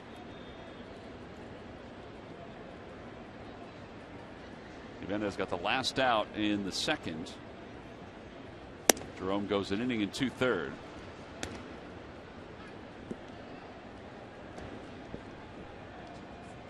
D. Gordon leading the National League in hitting right now at .336. He is currently 3 percentage points ahead of Paul Goldschmidt. Foul ball, and it's 2-1. D, of course, the son of former Phil reliever Tom Gordon.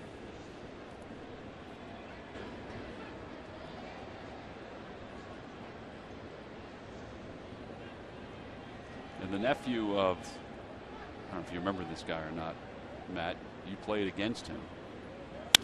That one is lined into right field, a base hit. He's been on base 3 straight innings. The nephew of Clyde Porkchop Pugh. Porkchop Pugh. Teammate. Teammate with the Red Sox. Red Sox. Never played Pawtucket. 43rd multi-hit game for D. Gordon. Porkchop came up with the Indians and then, of course, went to the Red Sox.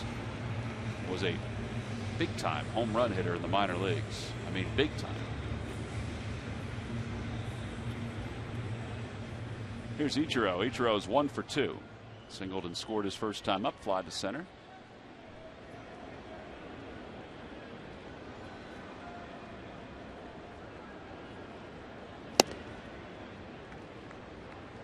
He's back at it again. He has to be periscoping or Skyping something.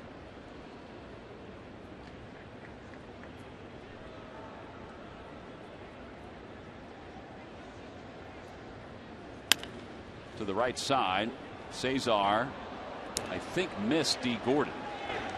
Cesar is saying, hey, review that because I touched him. If he did, that's a heck of a double play because he had to do everything very quickly in order to get the ball, get to D. Gordon, who was flying, and then fire to first base. Actually, they're going to get some help from the first base umpire, I think. First base umpire may have had a better view at it. Yeah, he tags him on the shirt. Hit him right in the 6. Yep. Or 9, sorry. So that'll be a 4-3 double play. Pete McCann may not have to even use replay here.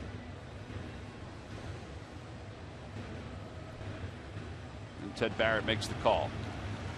Well, that's good help. That's the way it used to be. Will Little, the first base umpire, came over and said that he saw it. Now, if Dan Jennings wants to, Dan Jennings can ask for a review. But I think everybody saw it on that replay, and the Marlins folks saw it underneath. It's a good double play. Here's Prado. He's walked and homered. 2 RBIs, 2 runs scored.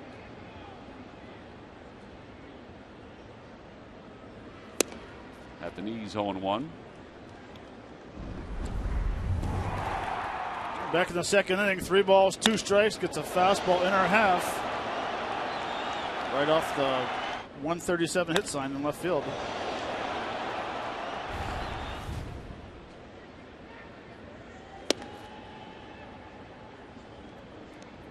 That home run, by the way, for Prado was his 100th hit of the season.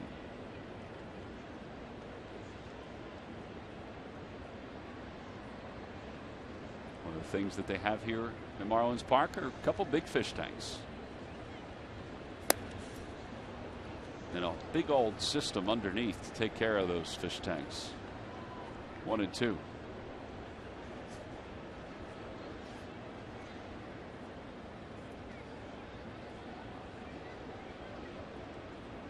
Folks are sometimes startled when they walk out there and they see them when they're out during BP. Fastball in there, strike 3 called, and that'll do it for the Marlins here in the 3rd inning. No runs, 1 hit, and nobody left. On to the 4th. The Phils still down by 7.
shipping labels ensure all your shipping messages get noticed. Perfect for any priority message. And WB Mason delivers the same day when you order by 11:30. Local service personalized. Who but WB Mason?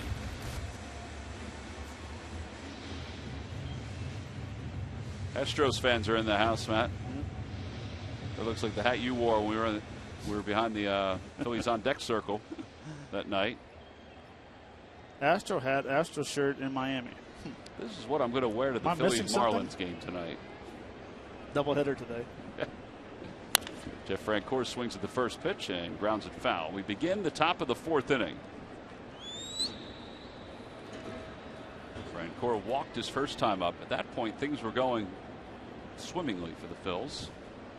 They had loaded the bases up, and a sac fly gave them 1-0 lead. But the Marlins then went on to score 8 unanswered runs.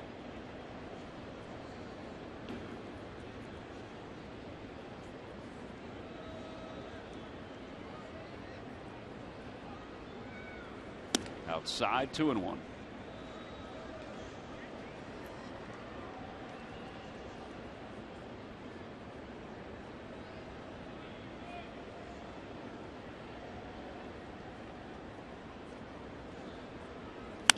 That one's pulled through the hole. A base hit for Francoeur. Well, he's hit it 4 straight games. The man just keeps on hitting. Monday, Country Music Night will take place at Citizens Bank Park. You can order your tickets by going to Phillies.com/country to be one of the first 2,000 fans to receive the exclusive Phillies Camo Snapback hat. It's all part of the Phillies Mets series, the 4-game set. All 4 games at 7:05. There's that snapback hat. Darren Ruff is the batter. And he takes inside and low. It's 1-0. Ruff with a sac fly. His first time up.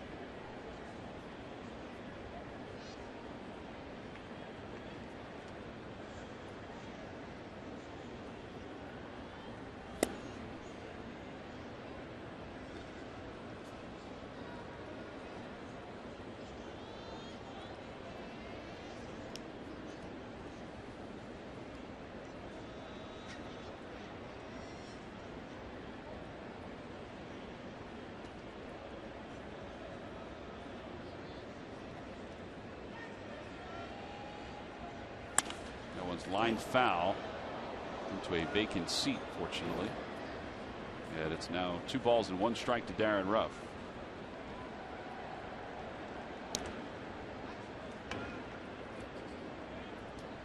Darren can wait on pitches so long. I mean, that fastball, that's a ball inside. He turns on that ball. Tells you how quick his hands are.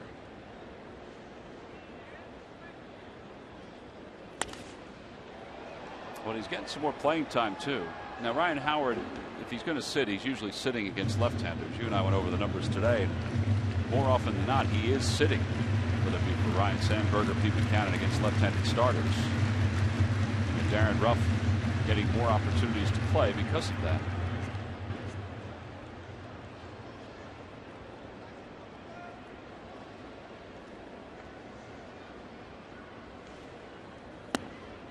Three and 2. Be interesting to see what Pete does this weekend, the rest of the weekend. Now, tomorrow it's a right-hander, so you figure Ryan will play. But you figure you wonder if he's going to give him a start against one of the lefties Saturday or Sunday. Because he hasn't played a whole lot in the last week.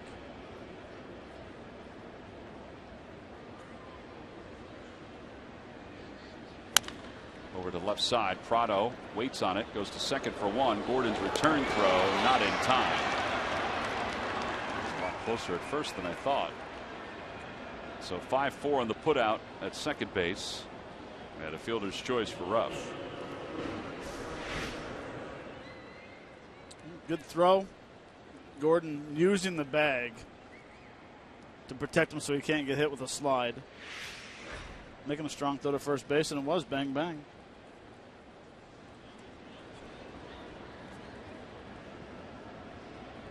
Aaron Altair grounded out to shortstop his first time up. Echeverria made a fine play. That ended the first. The Phillies had runners on first and third at that point.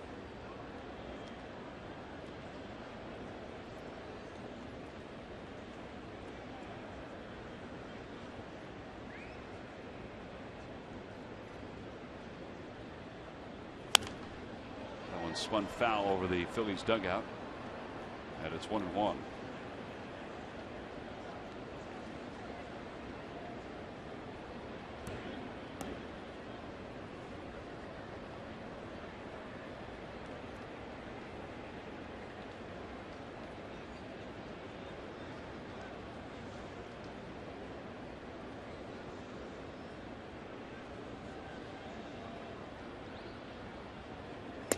Altair played for Germany in the World Baseball Classic in the qualifying rounds in September of 2012. He went 6 for 11 with 2 home runs during the qualifying rounds. Checks his swing. They appeal. No swing, says Will Little.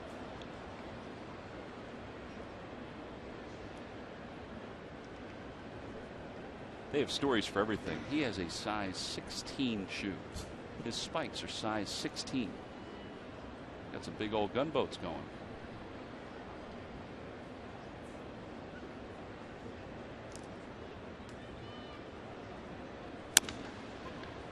To the right of the mound.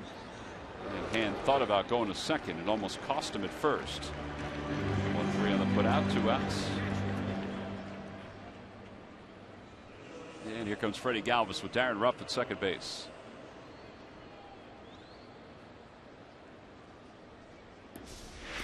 I was kind of hoping he would throw to second base.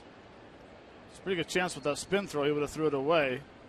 But 8-1, get the out. Absolutely. And he almost cost himself because there was really nothing on the throw. Right. And Altair was running pretty hard and runs well.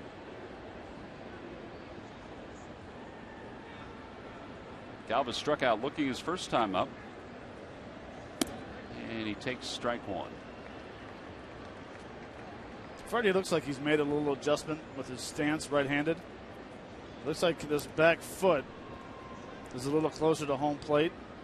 He still does the wide open stance. The left foot eventually will creep out. But it seems like he's a little closer, being able to drive the ball to right field. You saw where Real Muto was set up. He's setting up outside. Yeah. I think they think he can't get to that. But as the pitcher comes ready, that foot, which is spread all the way out, does pop back in square almost. Right, and the key is, though, is that he starts off all of a sudden now this foot will go that way. But when he closes up so early, he's got to make sure that front hip stays closed.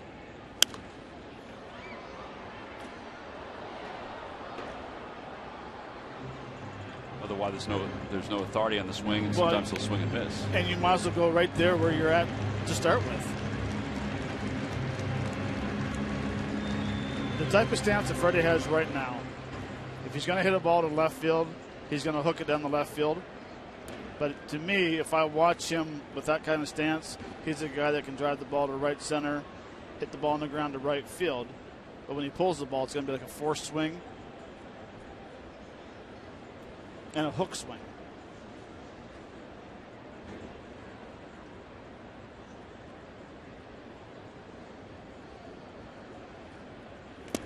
He waves at it, and Galvis is struck out for the second time. Side is retired. No runs, 1 hit, 1 man left. We played 3.5 here in South Florida with the Marlins on top comfortably 8-1.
Phillies, and by Toyota. Where will Toyota take you? Visit buyatoyota.com to find out. Toyota, let's go places. Well, the Clevelander in South Beach and the Clevelander here at Marlins Park, a popular destination for fans to take in the game, right next to the Phillies bullpen. That bullpen used to be the home of the Marlins the first year, and then they decided that, well, they're going to move it to right center field. Felt like there was too many distractions going on. So they put the visiting team into that spot. Justin Bour leads it off. Bour is 1 for 2 with an RBI and a run scored.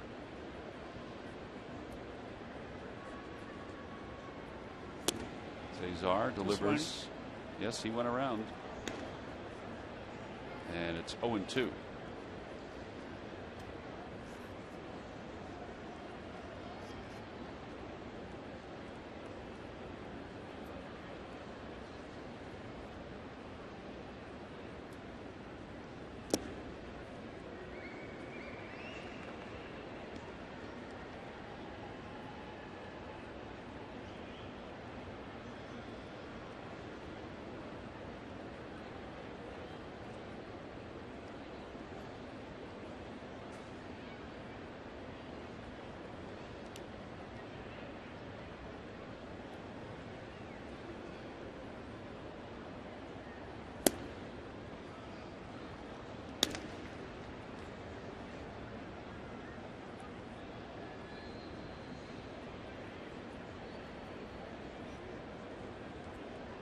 Big old hands on him. He's got that shaved bat.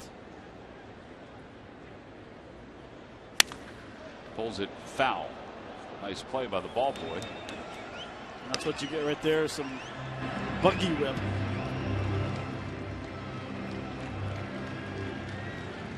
You don't hit it right, though. I'm sure you get a lot of cracked bats as well. Yep, you do. Still looks good on the swing, though. Yeah, where they go from here with him as far as first base goes remains to be seen, but he's been pretty good for them as he waves over the top of that one. Back-to-back strikeouts, one to end the third, one to begin the fourth for Cesar Jimenez. Derek Dietrich is coming up. Well, this has been an interesting 24 hours for the Phillies organization and the fans. The trade of Chase Utley to the Los Angeles Dodgers.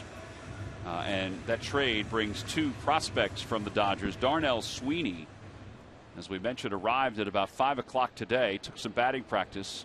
It's got to be an amazing feeling for him. His family is in town watching this because he's from Hollywood, Florida. And Murphy's probably a little tired, but he's probably a little excited too. Yeah, I would imagine excited more than tired at this point. He'll be tired later on, but presumably he'll get a chance to make his major league debut, whether it be today or sometime this weekend. But he is here because the Phils want to see what he is all about, and I'm sure Phillies fans are thinking, what is he all about as well? The 24-year-old, as you mentioned, from Hollywood, Florida, right not far from here. The family is here. That's his mom and dad are here, his wife and his older brother as well, hoping to catch a glimpse of him out on the field. But he's in the dugout tonight, and just before the game, he was still introducing himself to a lot of his teammates and a lot of the staff that are down there in the dugout. But he's a guy that's had some success in the minor leagues. He was an all-star this year in the Pacific Coast League. He was batting .271 with 30 doubles, 9 home runs, 49 RBIs, and 32 stolen bases. He was leading the Pacific Coast lead when the trade happened. So he's a guy with speed, as you mentioned, plays a couple of different positions. They're going to try and find out which is his best up at the major league level. And he's also a switch hitter. So he's a very interesting guy, and someone that the Phillies organization obviously was very high on in order to give up on Chase Utley, send him out there to Los Angeles and get those guys back. Well, some of the particulars on him, Murph, we have it up on the screen right now out of the University of Central Florida, and there are some folks from Central Florida that are here tonight. They were scheduled to be here anyway, but they get a chance now to see him play. He's the only baseball player, minor league baseball player, to have at least 30 stolen bases and at least 30 doubles this year. I mean, that's productivity right there. There was some thought, though, that the Dodgers were going to bring him up and bring him up to help them at some point in the very near future, as Jimenez works a 1-2-3 4th inning. Well, it's 8-1. We could see the major league debut of Sweeney sooner rather than later. We go to the top of the 5th.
All right, Matt, I know you know this one. Who was the opposing pitcher that the Phillies faced in Roy Halladay's perfect game against the Marlins in 2010?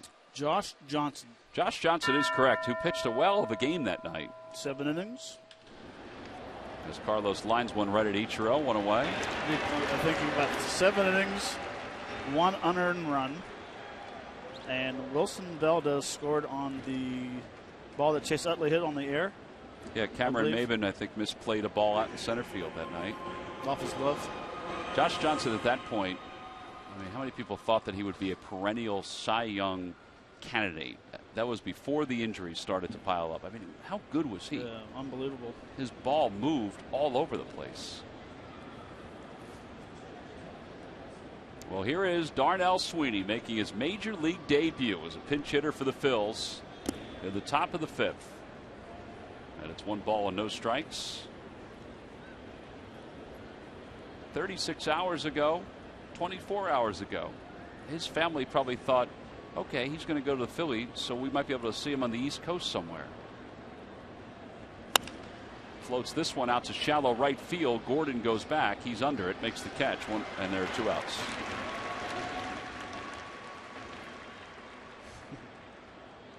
Well, they're happy he made his major league debut. He'll get his first major league hit in the foreseeable future.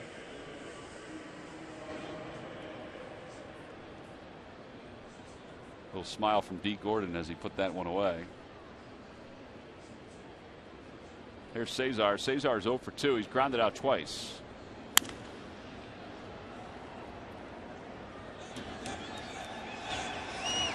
Wonder if Sweeney will stay in the ball game with DeFreitas warming up out in the pen.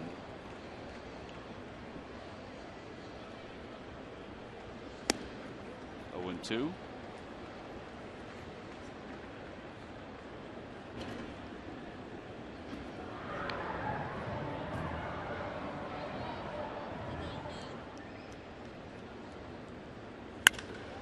Ball's hit pretty well out to right center field. Ozuna's on the run. It's over his head and 1 hop off the base of the wall. And Hernandez pulls in the second with a 2-out double. His 17th double of the year. Ball was well struck.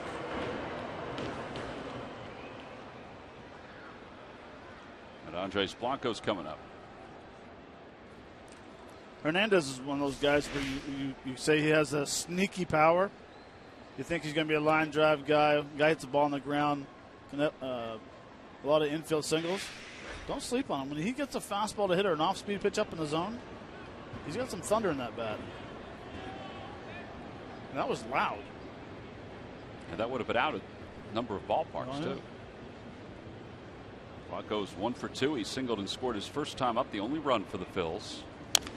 Little tapper up the third base line. It's spinning and stays foul.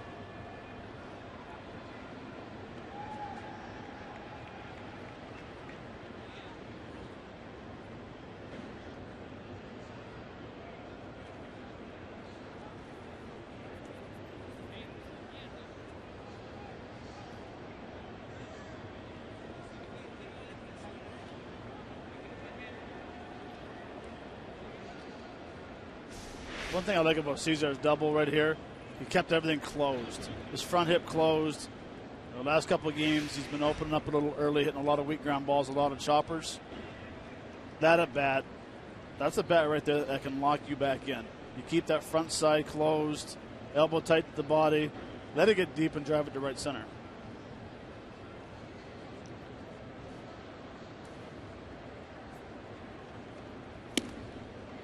With 2 to Blanco. Well, the Phillies can take out of this ball game, and it's not over, obviously, down by 7. But if they can take out of this ball game that Cesar's got to swing back, that would be huge moving forward.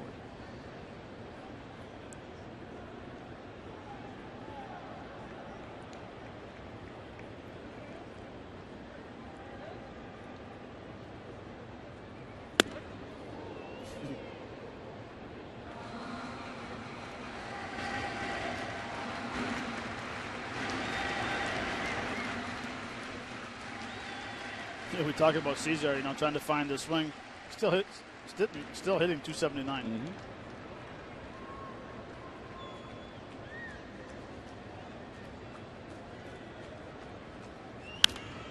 That one's popped foul. Where do you see him potentially being as far as home runs go? He's only got the 1 right now. When you talk about his sneaky power, are you talking extra base hits like doubles and triples, or are you talking that he can get a handful more home runs? No, I think with the sneaky pop, I think based on 500 at bats, he could run in between 8 and 10. The bottom line is you want him to keep the ball out of the air. But I think like a ball he just hit, and if he takes the same approach at our ballpark or Nats Park in Washington, New York, wherever, that ball carries. That's a home run in a lot of ballparks. Right.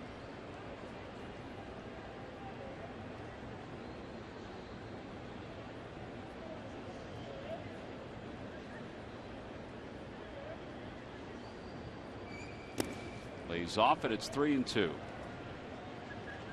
Where Cesar has to make the adjustment is on guys that won the knuckleballer, Burley throwing what we call below hitting speed, averaging 83.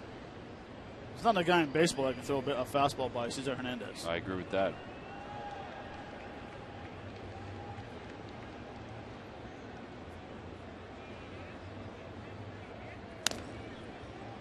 Blanco with a long at bat here, fouls it off. 84 pitches for Hand. That's kind of lost in this game because his team has a 7-run lead. He did retire 8 straight at one point.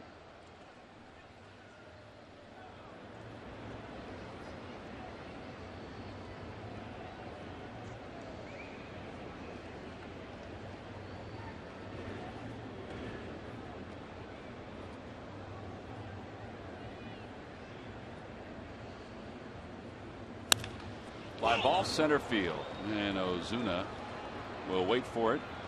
And the Phillies are retired here in the 5th. No runs, 1 hit. It was a double by Cesar Hernandez. Middle of the 5th. It's the Marlins up 8-1.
6 million people in the greater Philadelphia region. There's ample opportunity to help.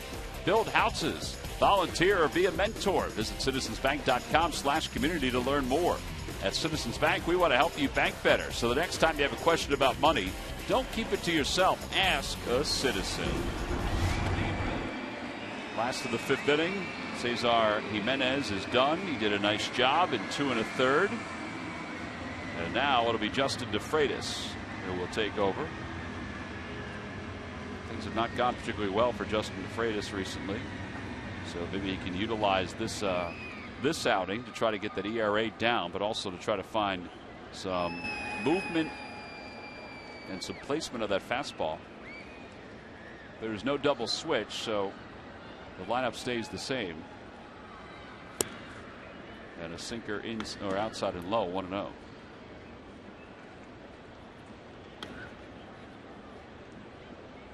Matt, Major League Baseball, or MLB.com, I should say, has come up with an estimation on the distance for that home run by Marcell Ozuna. I'm going to say 344 top of full pole. That's 434 to 462. I would have said 462 also, or in that neighborhood. Right. They're saying 434. 434? Yeah. Okay. They've stopped doing home run distances here at Marlins Park as an organization. Every organization is different when it comes to that. So this is based on MLB.com with an exit velocity of 110 miles per hour. I would have thought a little bit more than 434.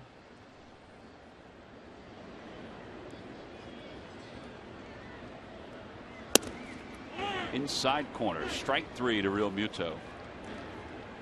And 1 away here in the 5th. This is where it hit the top of the pole.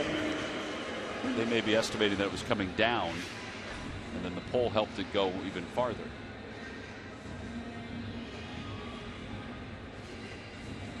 It's a 90-foot high pole.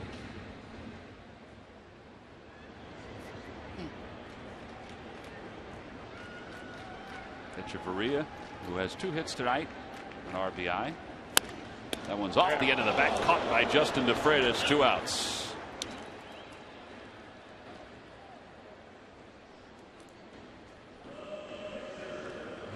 Take that. 5 pitches, 2 away. Quickness, slider low and away. Good location. Better reaction. Watch him after he catches it. He kind of just shows him a little bit like, I gotcha.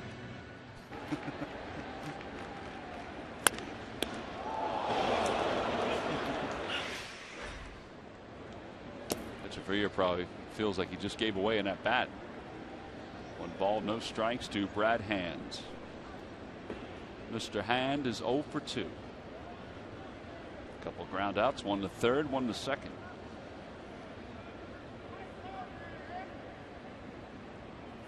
Outside and high, and it's 2-0.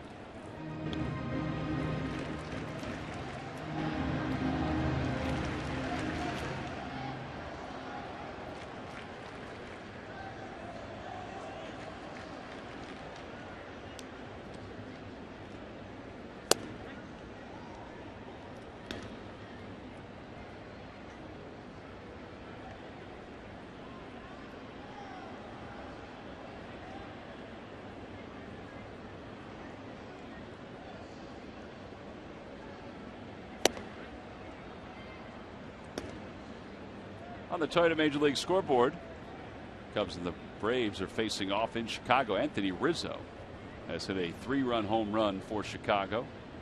4-0. 2-2 pitch. Swing and a miss. He got him. A clean inning for Justin DeFreitas. 2 strikeouts along the way. And the Marlins go down in order. Odubel Herrera will lead it off when we come back.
stepped into wherever the Phillies have needed him this season. Shortstop, second base, or third. He has been solid with his defense all over the diamond. His bat has been even better. When Chase went to the DL, Cesar went into action and has been one of the most consistent hitters on the team. Batting .324 in the month of June alone. Hernandez has shined in a career-best 100-plus games. And it's brought to you by Independence Blue Cross. Live fearless. Well, he has been good, and now he's going to be at second base more often, with Chase Utley being traded out to the Los Angeles Dodgers, who will begin a series against the Houston Astros tomorrow. Here at Marlins Park, the Phils trail at 8-1. They'll have Odubel Herrera, Jeff Francoeur, Darren Ruff to face Brad Hand. We were waiting at least the last 3 innings or so last night, where we thought that Chase's trade, the trade that would send Chase to Los Angeles, would actually happen, and that he would maybe come out, tip his cap. Pete Mackanin said he had hoped to use him last night so he can have one more opportunity to tip his cap to the fans at Citizens Bank Park. He said he kept thinking that somebody was going to say something to him or tap him and say, all right, the trade is there. Everything's, the I's are dotted, the T's are crossed. He said the last couple of innings he kept looking over his shoulder thinking, are they there? Are they there? Chase, in his press conference last night, which he handled, unbelievably. As everybody knows, Chase doesn't say a whole lot. Matt knows that from being his teammate. But I thought he handled his press conference amazingly last night. He did. And I thought it was a touch of class from everybody, Phillies front office members and everybody else that was there, for the round of applause that they gave him when he left that press conference. That doesn't happen that often. No, it doesn't. And that's the respect that the Phillies front office, the members of the media, that they had for the guy who is one of the most popular athletes Philadelphia has ever seen, at least in recent memory. Well, and I think with what he said was changing uniforms is the easy part. It's leaving Philadelphia that's hard. As a ball player, you're going to move around eventually, but him and Jen have done a great job off the field, with the SPCA. Chase, really, he's a quiet leader. Doesn't say much in the locker room or the dugout, but he plays unbelievable hard, and that's the key for me is players watching him. That's why so many people liked him. I want to, when I grow up, or coaches, that's how you want your players to play, is the way he played the game. I remember one of the first interviews that I did with him back when Bright House Field had just opened. We were talking about the hustle part of it, and I remember him saying, and I remember it vividly, about diving everywhere and sprinting everywhere. And he said, well, I don't want to, after the game, to think that if I had done this a little bit better, or if I had run a little bit harder, that I could have made this play or that play. I just didn't want to walk away with any kind of regrets like that. And that's how he played the game all the time. One of the longest tenured athletes now that Chase is gone. Ryan Howard is the longest tenured Phil. 2004. Look at the Sixers guys. 2013. John Dornbos. 2006. Claude Giroux. 2007 for the Flyers.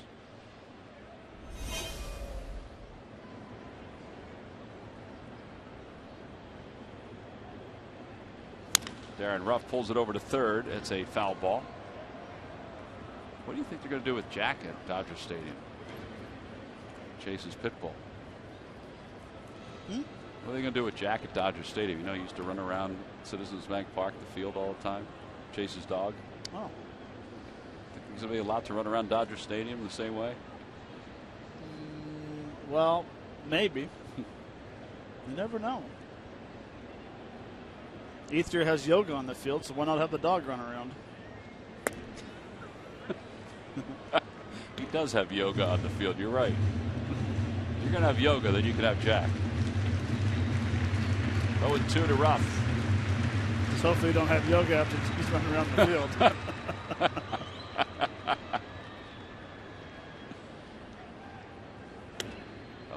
There's 1-2.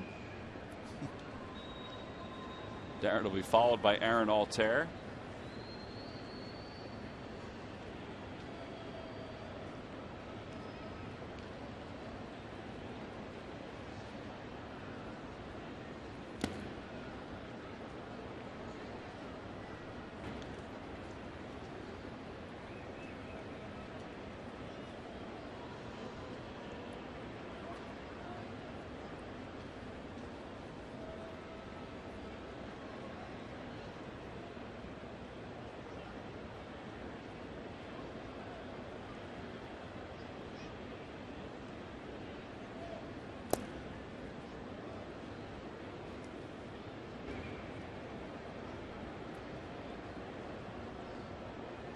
So the Dodgers have today off, right? Yeah. They play tomorrow.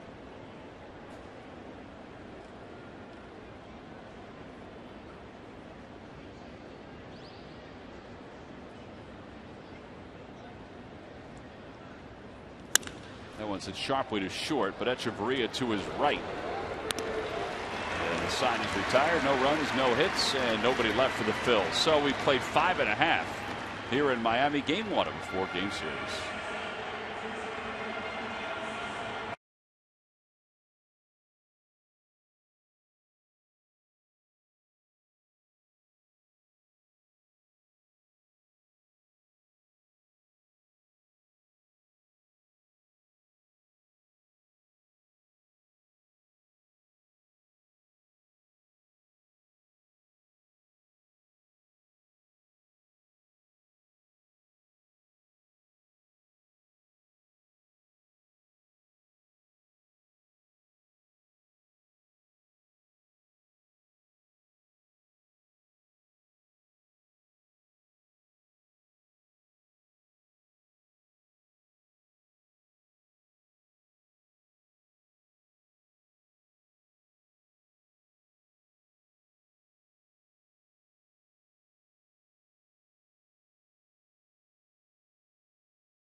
Dealer at ChevyDealer.com.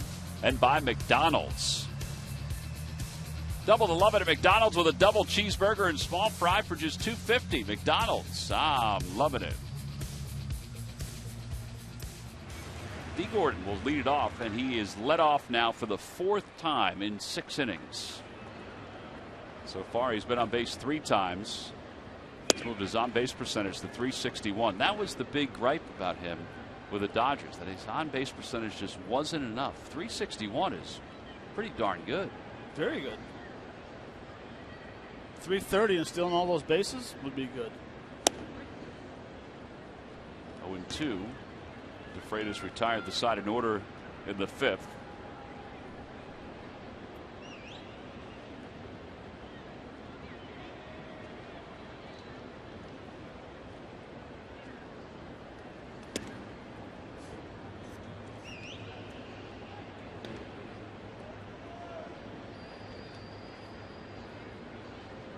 He has 17 walks and 448 at bats.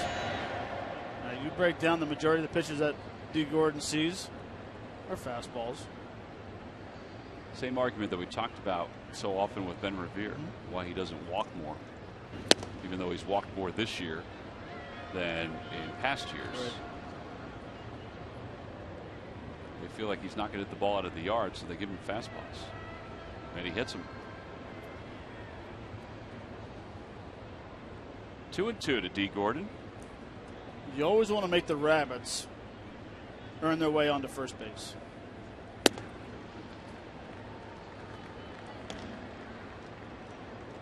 The last thing you want to do is walk a speedster.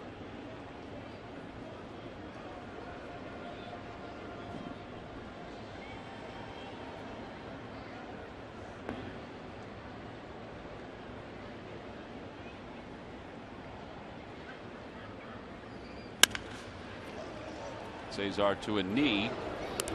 And there's one out here in the 6th inning. Let's check in with Greg Murphy. Murph? All right, thanks, Tom. Well, as promised earlier in the game, we have selected the Data Strong fan photo of the game. Today's photo comes from Andrew Srebchek, and he says, I caught a Dominic Brown screamer through my television set.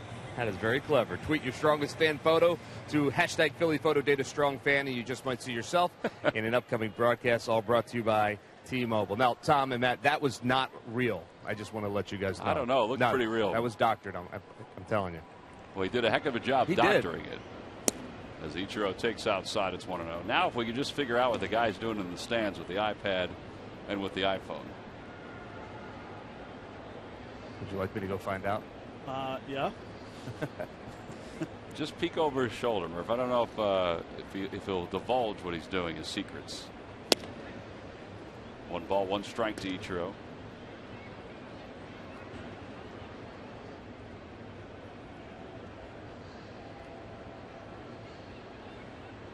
Maybe he's in charge of the Ichiro fan club.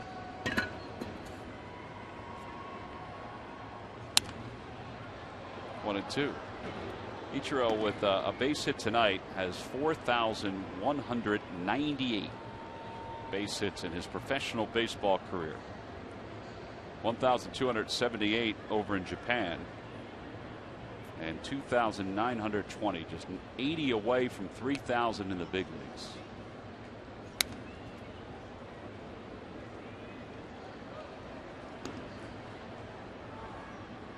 He had that 4-hit game the other day, which was the first one of the year for him.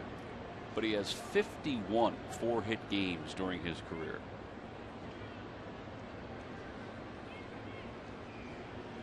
It's pretty good.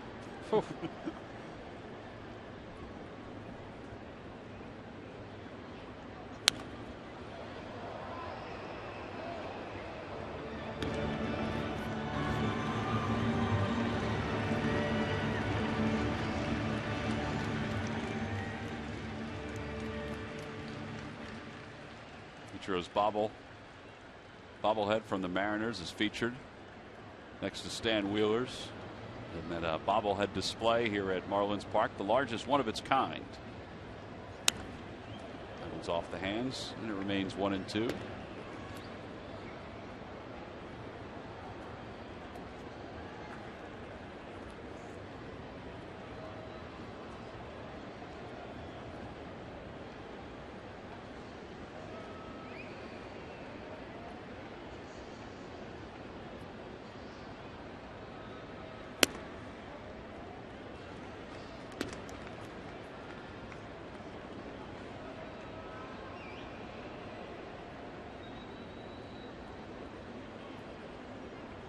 Prado waits on deck.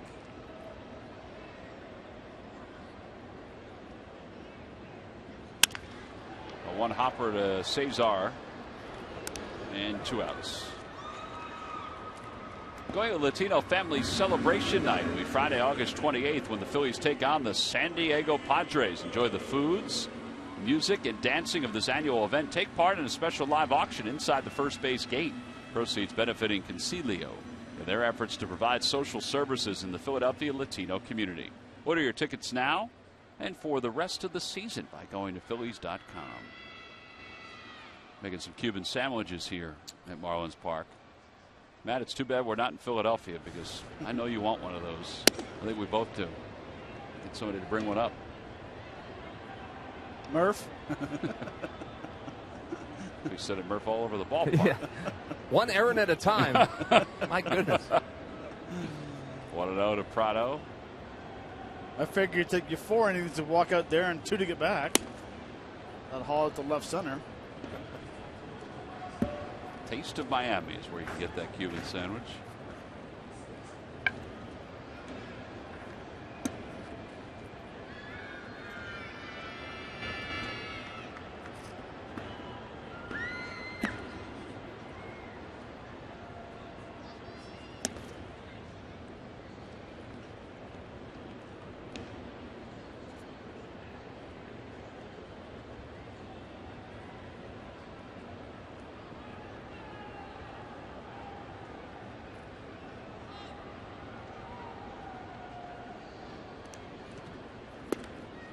And he just walked Prado on 4 pitches.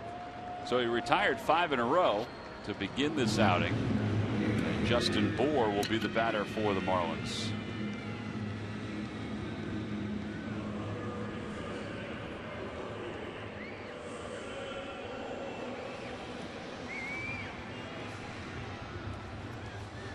Pete Buchanan's got his lineup card out. I don't think he has any intentions of getting anybody up just yet.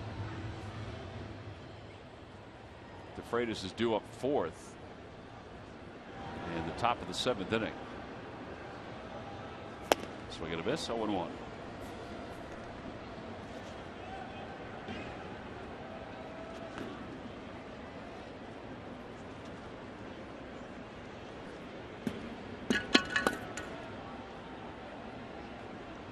It's nice to see. That's what you need right there as a manager and a bench coach, having good conversations going on. A lot of times managers will not say a lot, and then, what do you think? And he usually doesn't listen to him.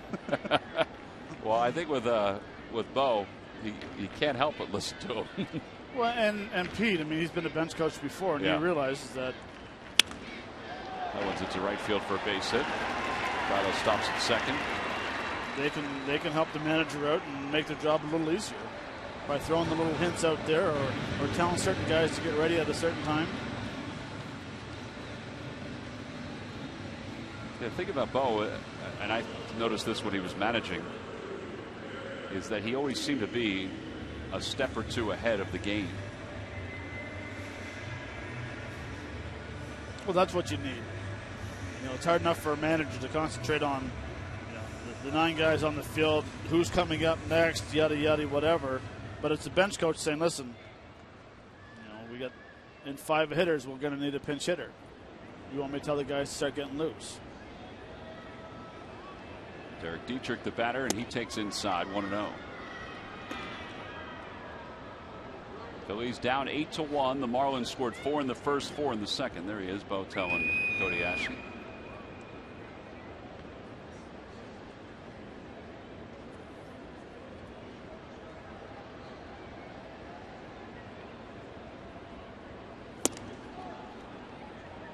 Marlins batted around in the first and second. It happened last year that a team batted around in the first 2 innings. I wondered about that when the last time that was, but it was in 2014. And it was the Boston Red Sox and the Tampa Bay Rays in August of 2014, the 29th. That one's off the front of the Phil's dugout. 2-1.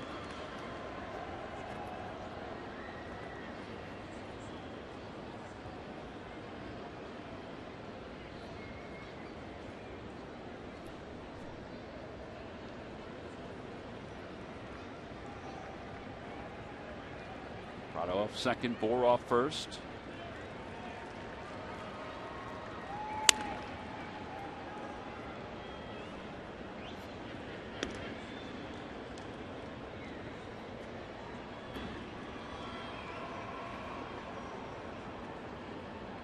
Murph, you need a glove?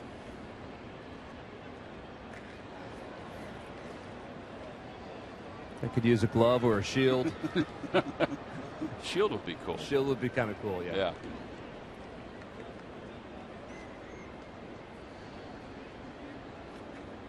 Outside, 3-2, so the runners will be off. Prado off second base, Bour off first.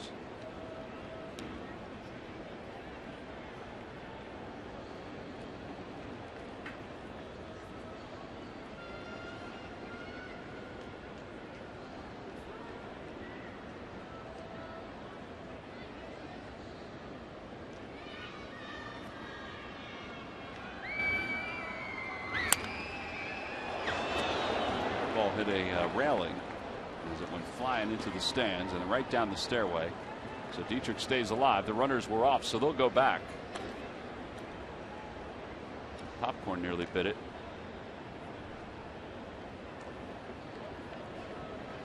That one would have gone through my shield, I think. I was just thinking, Murph, you might want to head back out to that American flagpole there in Rose Center. hide behind that. How are your seeds tonight, Murph? Not eating seeds. Ground ball foul. What did I do to him? Well, if he was really mad at you, they'd probably fly into the well a little bit more. See if Tucker will give you the ball. Come on. Maybe next time.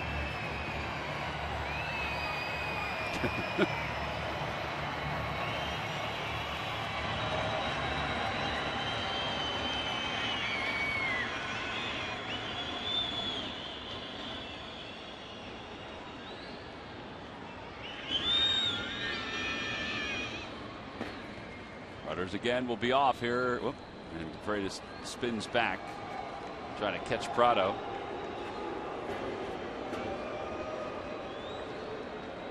Phillies bullpen tonight. Marlins, the first two innings they were 8 for 13. Since, because of the Phil's bullpen, 3 for 12, or 2 for 12, I should say. Runners go. That one is popped up. Third base line. Blanco over and not enough room.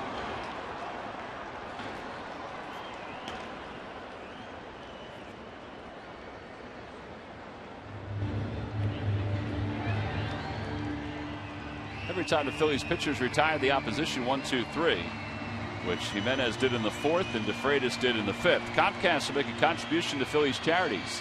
Phillies baseball is brought to you by Xfinity, the official entertainment provider of the Philadelphia Phillies.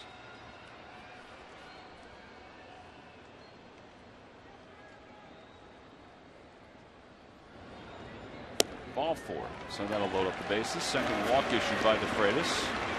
2 walks and a single in the inning. And Marcelo Ozuna is coming up. Bullpen action for the Marlins. Figured Brad Hand was going to be done after 6. And Bob McClure heading out to the mound to talk to DeFreitas. Bob just told everybody else to stay at their positions.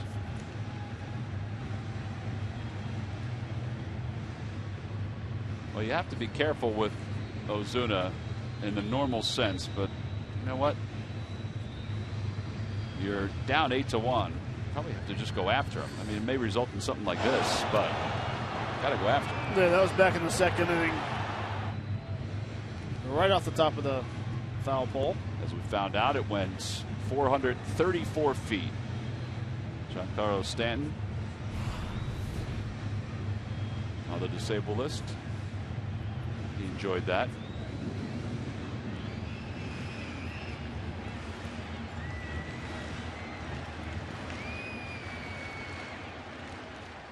Excellent numbers with the bases loaded.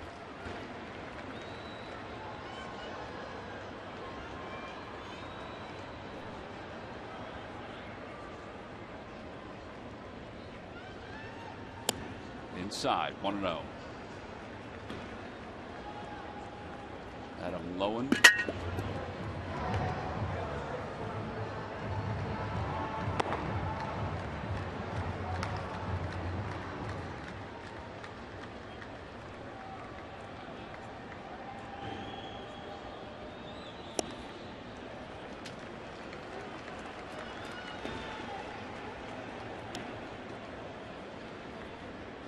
This inning so far has gone like DeFreitas' year. He'll lock it in for 2 hitters. Look very good. Then he'll, walk somebody, give up a couple hits, a walk or whatever, and really come back to haunt them. Yeah.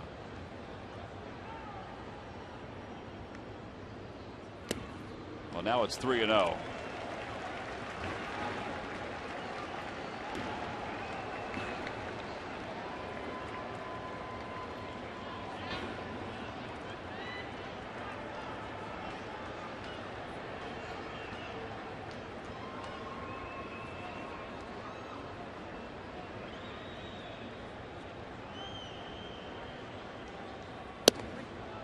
Like he was taken all the way. It's 3-1.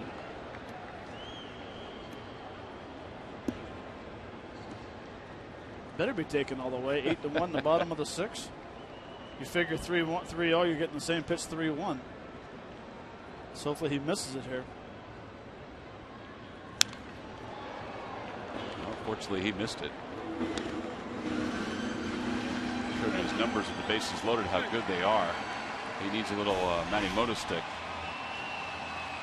Pretty good fastball right there to hit. Fouls it straight back.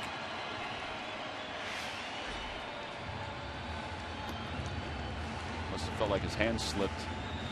His numbers for his career very good with the bases loaded. He's hitting .429 with the bases loaded this year with the 11 RBIs. How is this guy struggling? Runners will be going. And there they go. Chopper over to third. Blanco is up with it. And the side is retired. So DeFreitas gets into a jam, but gets out of it here in the sixth. No runs, one hit, and 3 men left. To the seventh we go.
Time now for your Delaware Valley Honda Dealers game summary. Phillies led 1-0 going into the bottom of the first inning, but then the Marlins scored 4 in the first, 4 in the second. Jerome Williams, 1 2/3, 8 earned runs. Offense the first 2 innings for the Marlins, 8 runs, 8 hits, 2 home runs. Brad Hand, 6 innings, 4 hits and 1 earned run, 2 walks and 5 strikeouts. He's done. And the new pitcher will be Scott McGuff, who is making his major league debut. 23 games this year at AAA. Fastball up high, 1 ball, no strikes. Former 46th round pick by the Pittsburgh Pirates in 2008, and then a 5th round selection by the Dodgers in 2011, and then acquired by the Marlins. 137 games in the minor leagues, 136 out of the bullpen.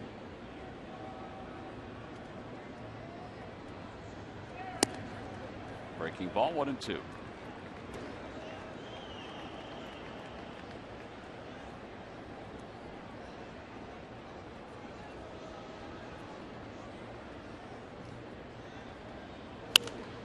And Altair fouls it off to the right.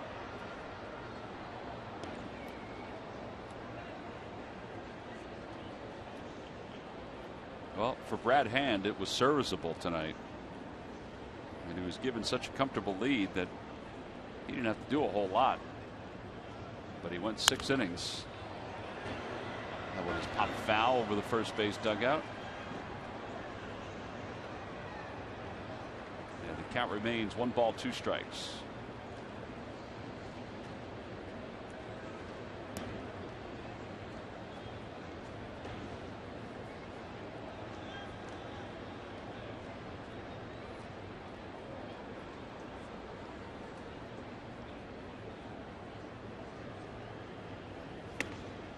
He's off, and it's 2-2.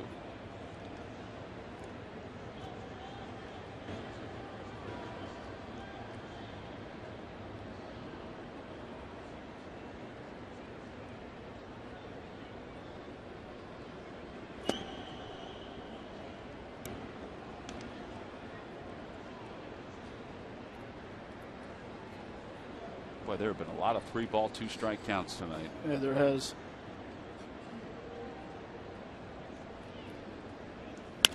Off the hands, down the right field line. Oh boy, let it play him. A little indecisive how he wanted to handle that one.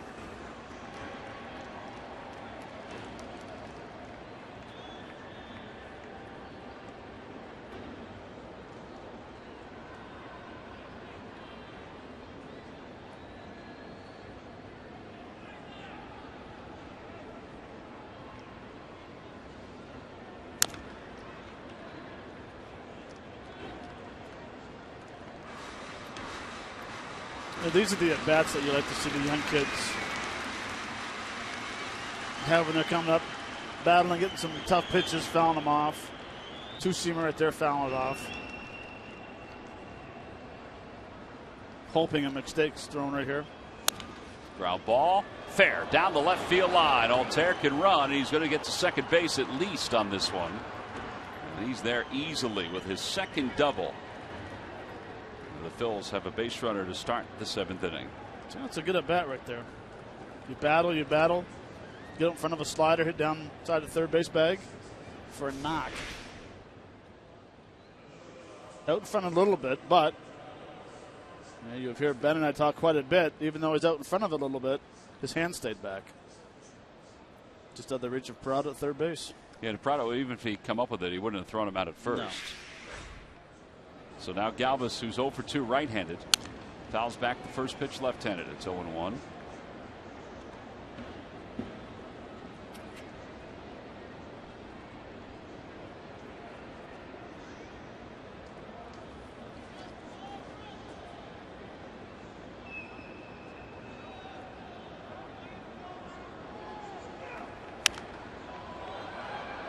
That is 2 hour left and out of play. 0-2 to Freddie. Freddie a little frustrated with his at-bat so far tonight.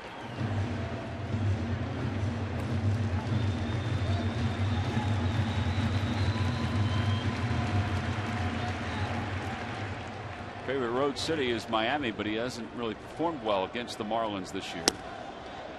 And he's fortunate. That pitch was awfully close. It's 1-2. I mean, he took that pitch like he knew it was inside. Yeah.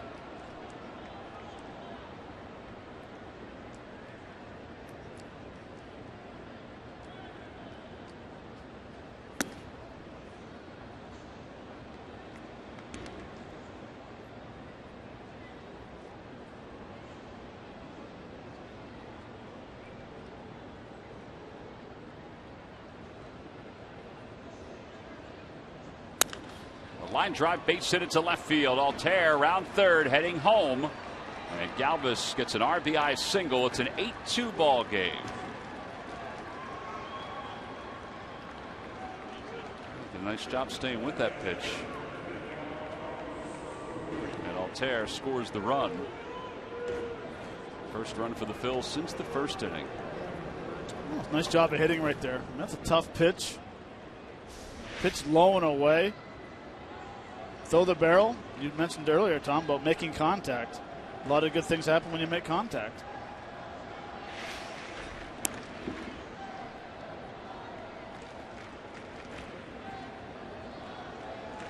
Galvis draws the throw over to first. McGuff is out of the University of Oregon. Now, Oregon State has won a couple of national championships in recent years. As Ruiz hits that one to the right side. What a play by Gordon. A diving stop, and he throws to first in time to get Ruiz.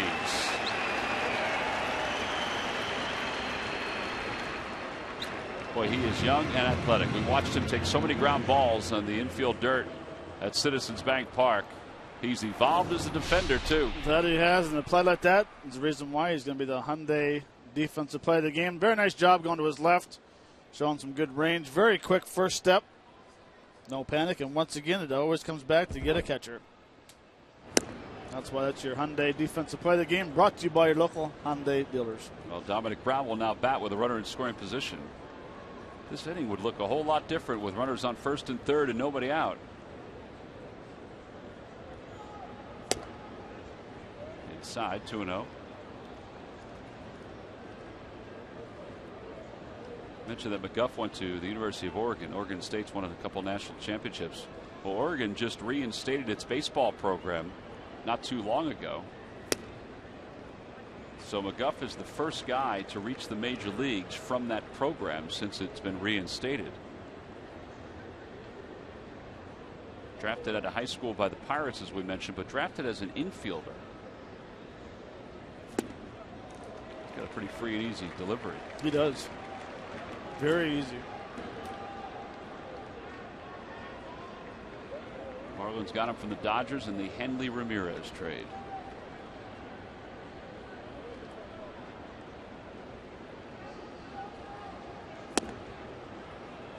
Three and two.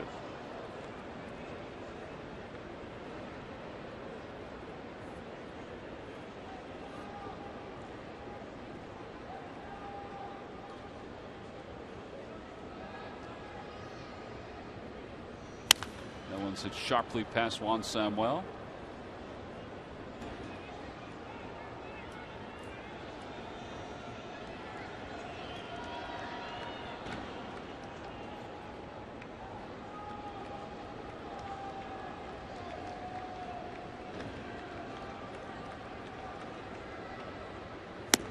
And Dominic Brown has struck out 94 on that sinker.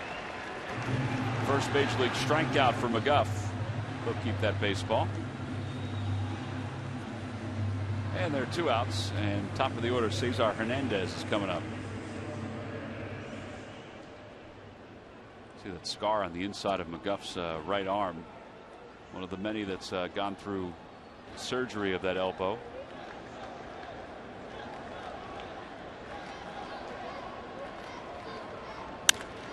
Cesar lines it to left center field. That'll be in for a base hit. Rounding third and heading home is Blanco, or excuse me, Galvis.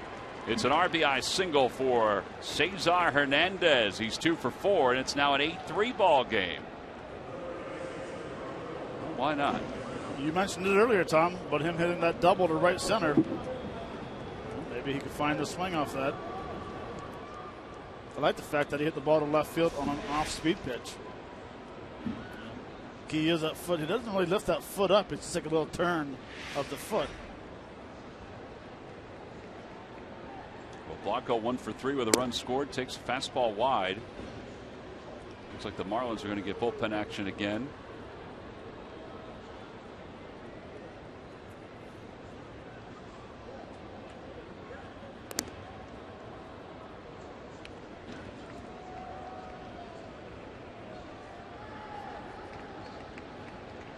Get another bloop and a blast, and you're right back in this thing.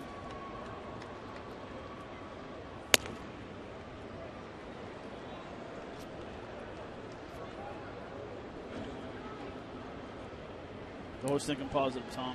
Hey, listen. You have to show a little life here in the top of the 7th inning. Who knows? You still have 7 outs to give. That'll be a strike. It's 2-1 to Blanco.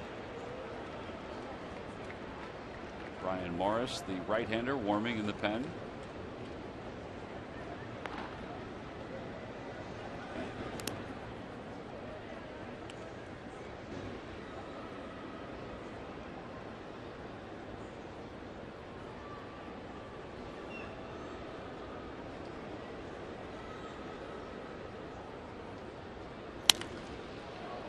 Fouled away. It's 2-2.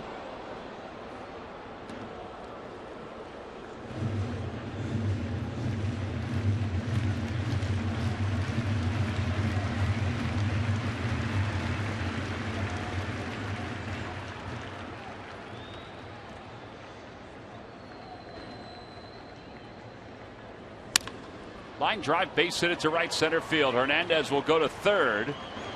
Ichiro nearly stumbled as he came up with that. So first and third, 2 men down.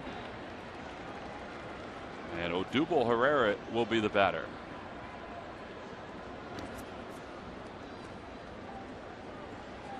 Well, that wasn't necessarily a bloop. That was a missile. But it'll do. That'll do. Chip away. Surprised Dan Jennings is not making a move here. They're going to send Chuck Hernandez out to talk to him. Settle down the young right-hander.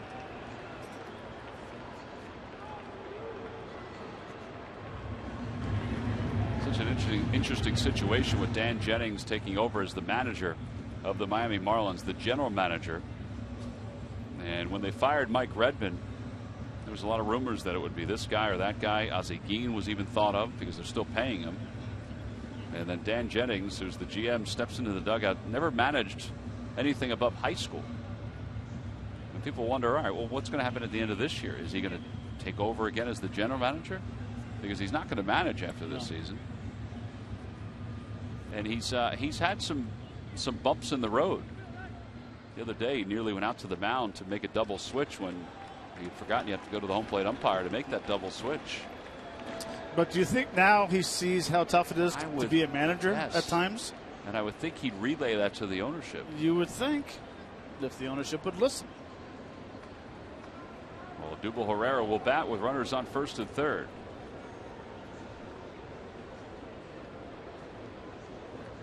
Base hit here, and the tying run would come to the plate. Or would be in the on-deck circle, I should say. It's an 8-3 ball game. And you got two guys due up. Herrera, who's hit well from the 7th inning on, and Francoeur, who's hit well from the 7th inning on. 2-0.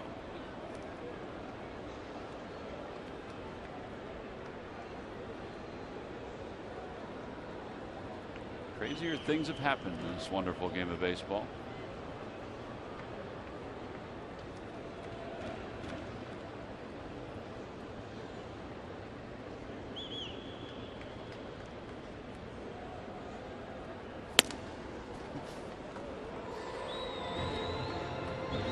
As if Odubel was doing the limbo. I'm going to find joy watching Herrera get a base hit, or when he walks and he tosses the bat, does the hand clapping, and because you know he's taking this pitch.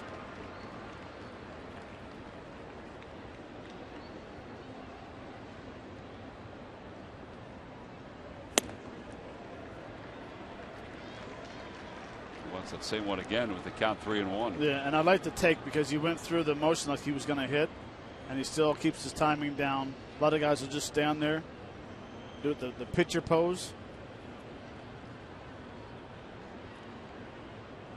Runners take their lead. 3 balls, 1 strike, 2 outs.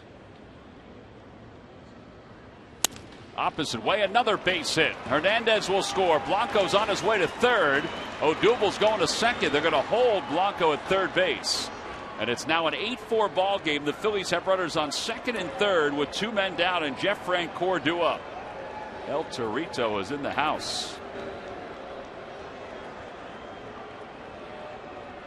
Double number 25.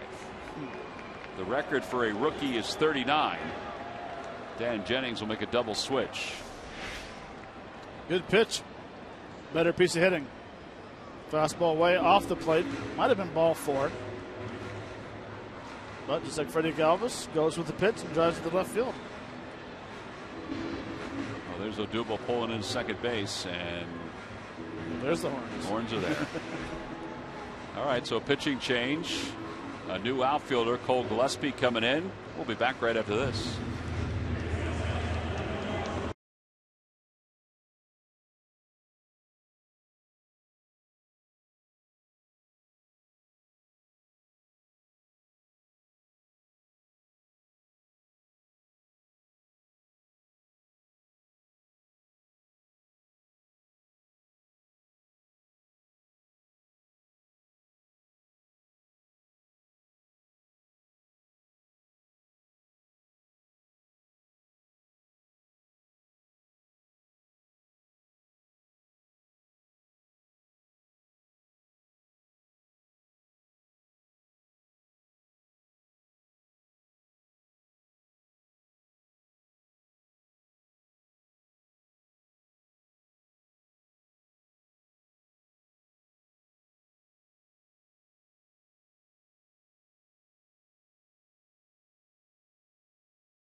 One app for live baseball. At bat is up to the moment, at any moment, with in-game highlights, live look-ins, replay reviews, radio broadcasts, StatCast, and more. Get MLB.com at bat for your smartphone or tablet.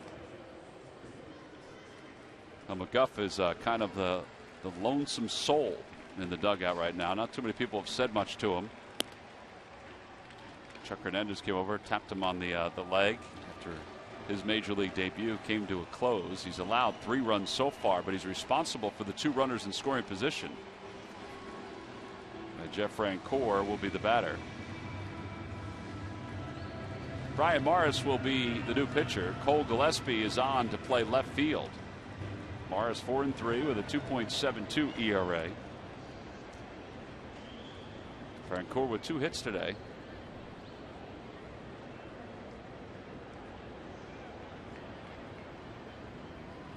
Fastball in there. It's 0-1. There's Gillespie.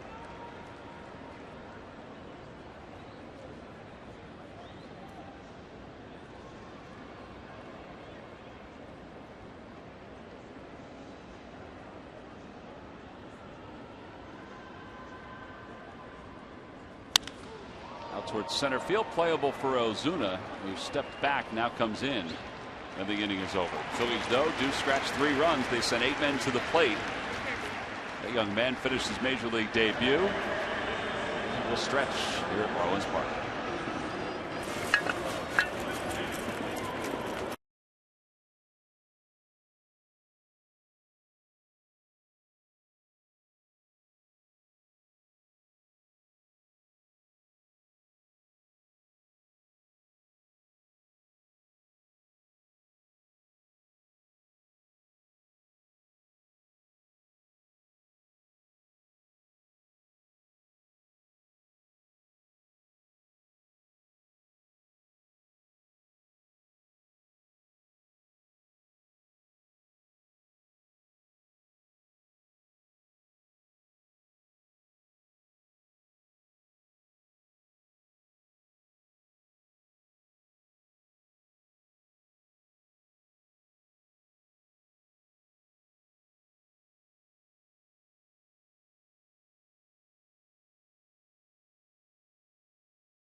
Ball game for the Phils. So now as we go to the bottom of the 7th, Dominic Brown, who came on to pinch hit, struck out, will take over for Jeff Francoeur in right field, and Adam Lowen will take over out on the mounds.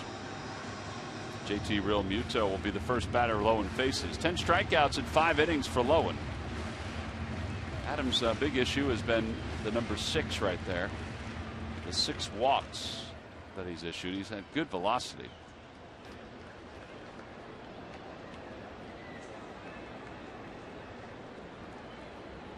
He is the 4th pitcher used by the Phillies tonight. Swing and a miss at the first pitch, and it's 0-1. Nice changeup.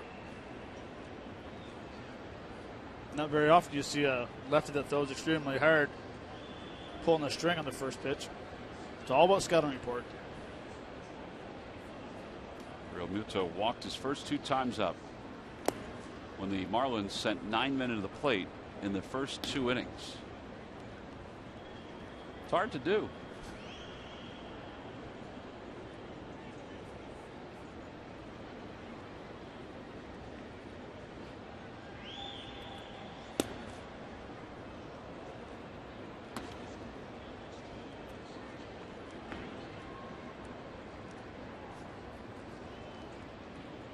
The 3 changeups in a row? I think it was. Was the second pitch a fastball? It was a changeup. In the hands. Blanco has it. 1 away.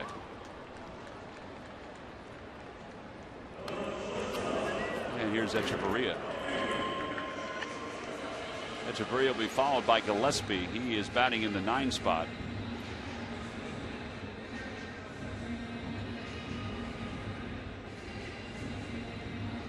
Echeverria hitting .287 this year, 5 homers and 48 runs batted in. He's as good a defensive shortstop as you'll find.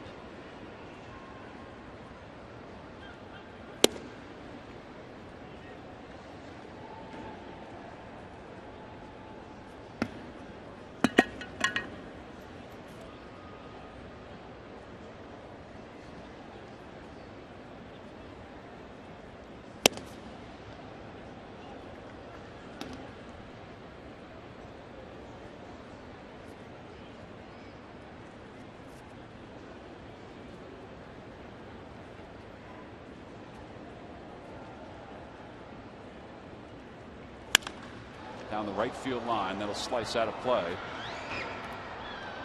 and it's 2-1.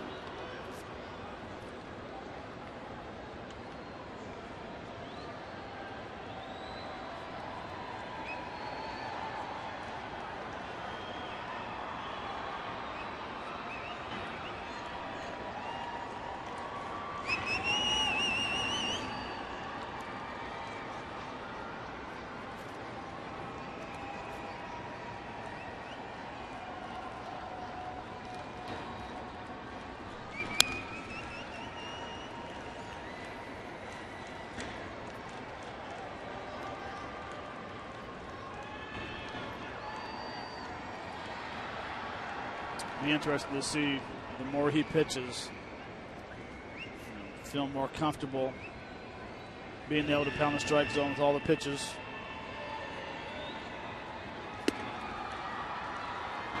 Yeah, eventually you could use him as the closer in the World Baseball Classic for Team Canada if you want to.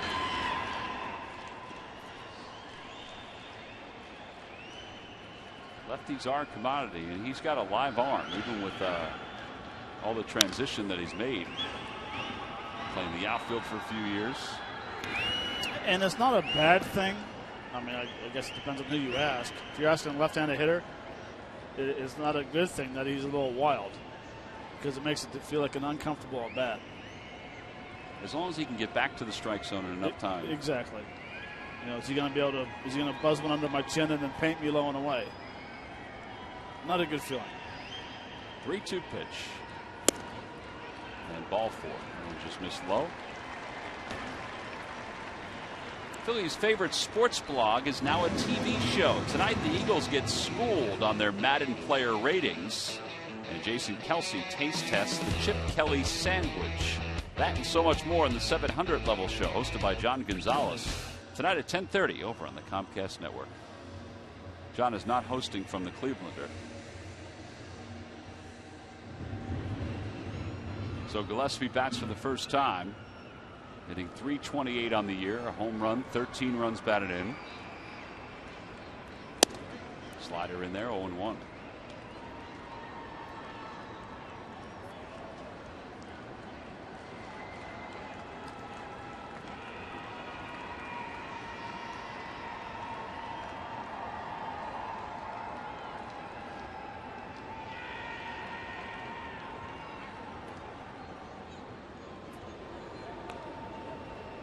Pretty close to being a balk.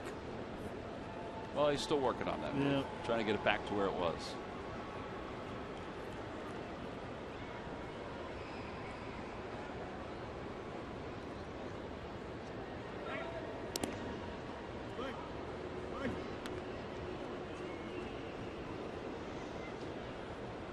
Perry Hill's creeping closer to the umpire, trying to get a better look at, where Lowen's foot is landing, what his body is doing.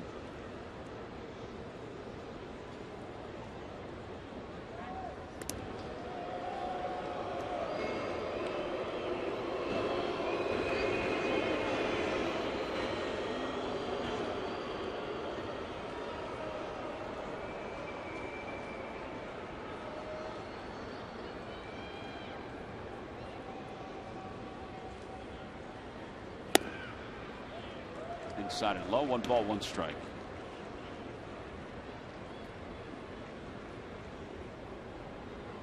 I wonder what Lowen will do this offseason, if he'll think about going to pitch somewhere, just to keep working on what he's, what he has been trying to refine.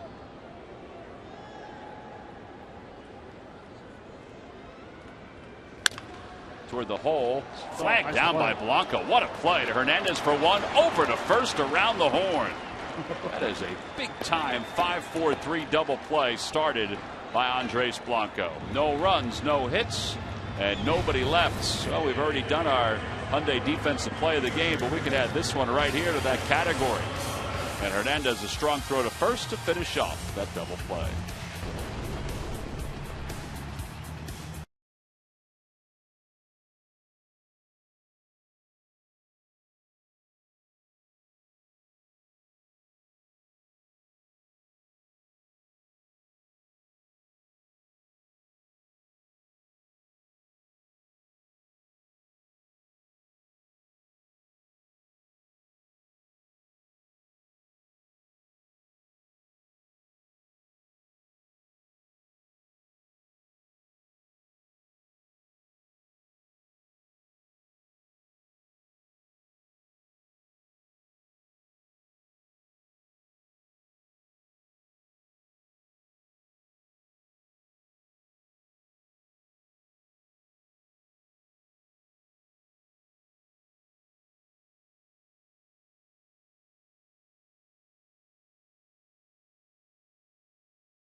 Choose Nissan today for great offers on our most exciting lineup ever. ShopNissan.com. Buy WB Mason. You can't go wrong when you buy right, and buy the Quality Plus Ford stores. Go further.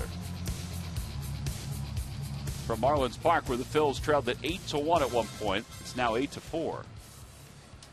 And Darren Ruff will lead it off. It'll be Ruff, Altair, Freddie Galvis against Brian Morris. Morris came on and got the last out of the 7th inning in relief of Scott McGuff.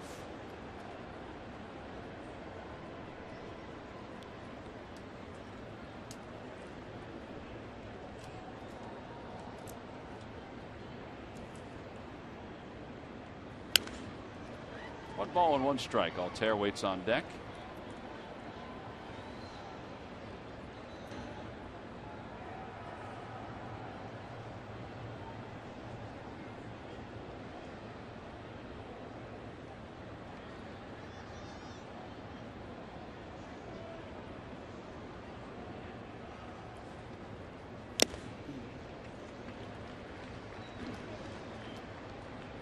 Marlins picked up Morris last year from the Pittsburgh Pirates.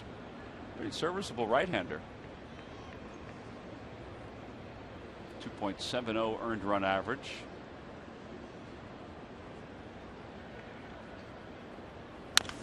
Chopper to third, and it's foul.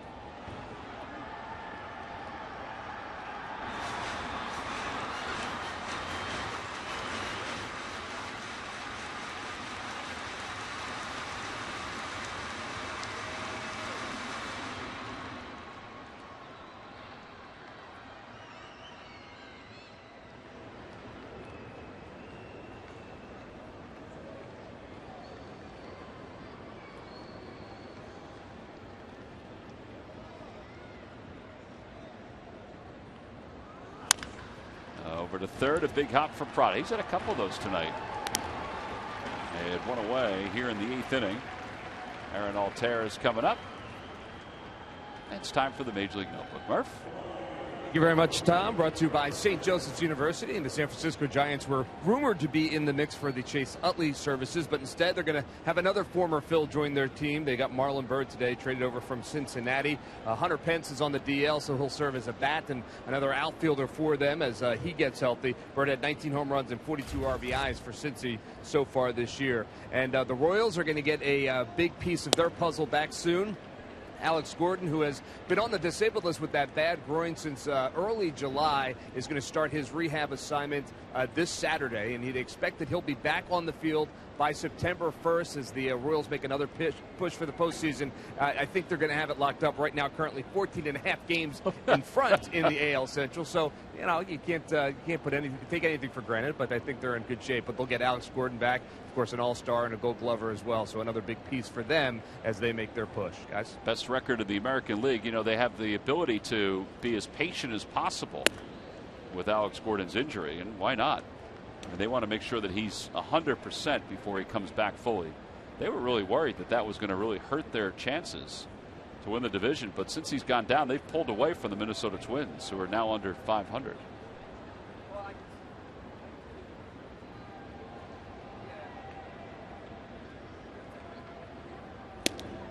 Inside, 3-1.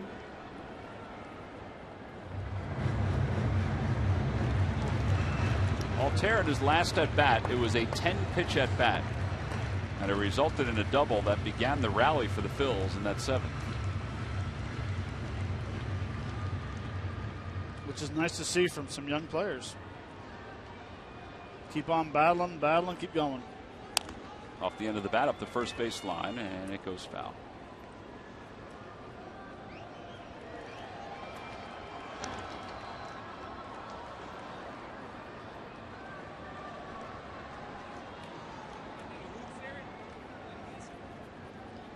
At a Major League scoreboard, the Rockies lead the Nationals 1-0. Jose Reyes, a double and an RBI. Nationals find themselves 3.5 games out in the National League East, behind the Mets. Mets are off tonight.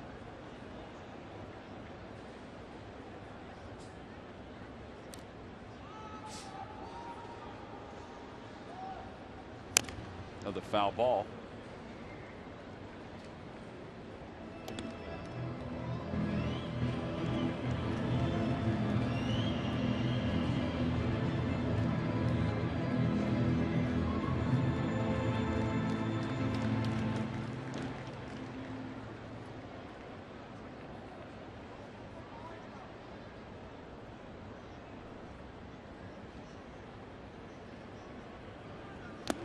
And ball 4. So back-to-back good at-bats. That's a good sign for the Phils.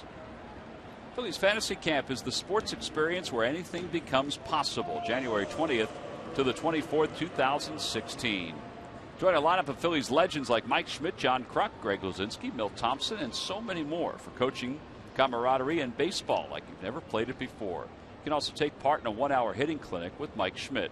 Create memories that last a lifetime. Book now at PhilliesFantasyCamp.com. Darnell Sweeney's probably figuring he's living a fantasy right now. He's with another organization 24 hours ago, playing in AAA, and now he's in the big leagues. Freddie Galvis lines one down the right field line. That's a fair ball going down to the corner. Altair over to third base. Ichiro will get to it, and Altair is going to come home. Boy, he can glide, and Galvis will go to third with an RBI triple. It's an 8-5 ball game.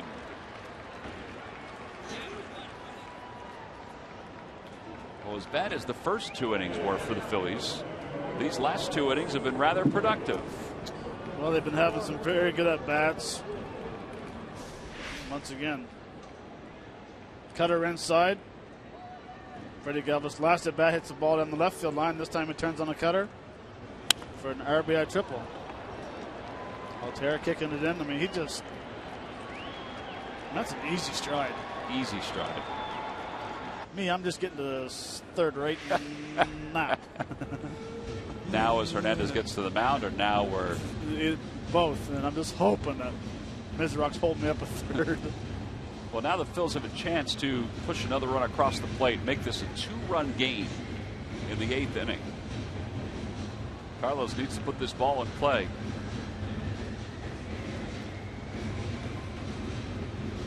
lefty Mike Dunn is warming up in the bullpen. Morris not too pleased. All right, so this is what the Phils have done. First 6 innings, really nada. 4 hits and 1 run. Last 2 innings, they have not only evened up the hit column, but they're within 3. Carlos waves at the first pitch, 0-1.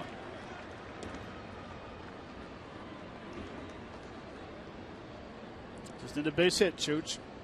Ball up the middle. Don't need a home run right now. Think you heard me? Yeah, it's kind of quiet out there. He may have heard you.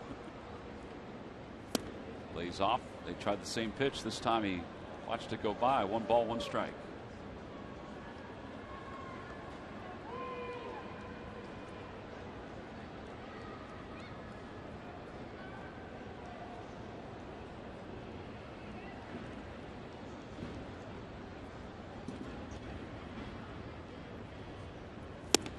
Laid off again. 2-1.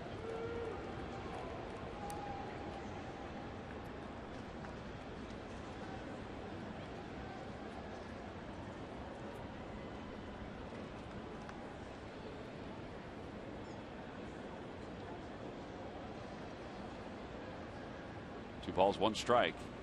Carlos lays off again. 3-1. Tough pitches. He's just spitting on them. That one not as much as the previous 2.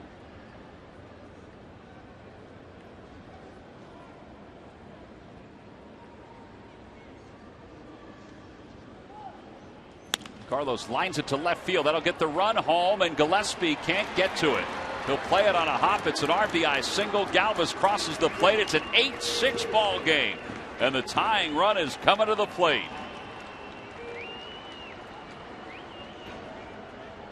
What a turn of events for the Phils. Chuck Hernandez is calling to make sure that Mike Dunn is ready. Dan Jennings is heading out toward the mound. Well, if you look at last inning, Altera's at bat. Has a good at bat. 10 pitch, hits a double. Again, starts to rally here. Has a good at bat. Draws a walk. Hitters and players feed off that. Seeing a good at bat going up there, and the chance seeing fastballs and sliders. You know, Freddie Galvis being aggressive, hitting the triple, and then Chooch, base hit. Well, another pitching change for the Marlins. Mike Dunn is coming on here in the 8th.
Yorkers Local 98 Phillies Fathead, free to all fans. A 13 by 26 inch removable wall graphic featuring Phillies logos and third baseman Mikel Franco. A summer weekend of baseball between the Phils and the San Diego Padres. Tickets can be purchased by going to Phillies.com. Carlos Ruiz with an RBI single has made this an 8-6 game. The Phillies have now out-hit the Marlins. Mike Dunn 1-5 with a 5.18 ERA. And he's on to face Dominic Brown.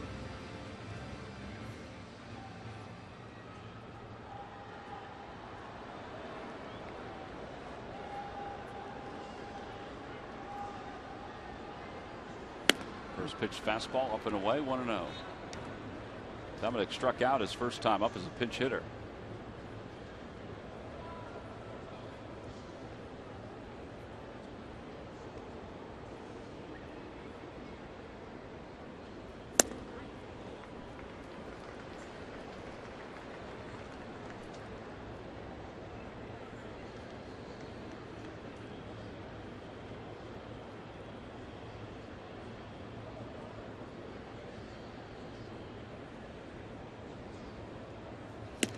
Carlos with a really short lead over at first base. As Dominic waves at that pitch, it's 1-2. Being extra careful. Dominic almost tied himself up with that swing.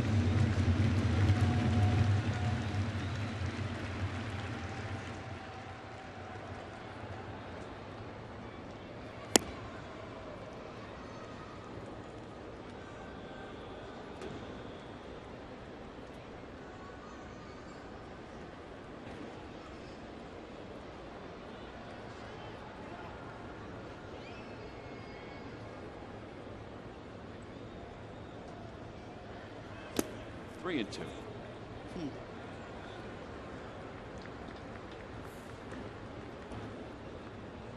Cesar, who's had a couple hits in his last couple of at bats.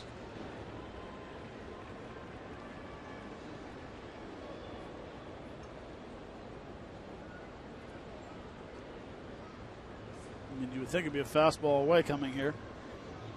That's where Realmuto set up. Little dribbler foul. Kind of missed his spot with that one.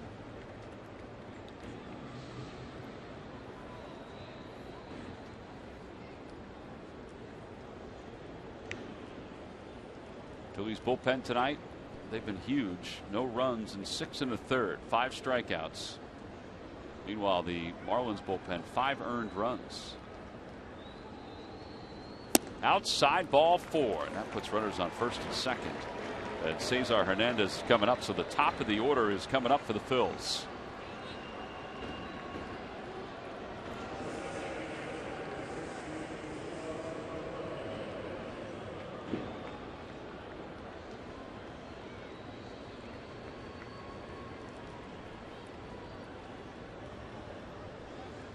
Cesar doubled in the 5th, singled in the 7th, scored a run in the 7th inning, and also drove in a run as the runners lead off first and second.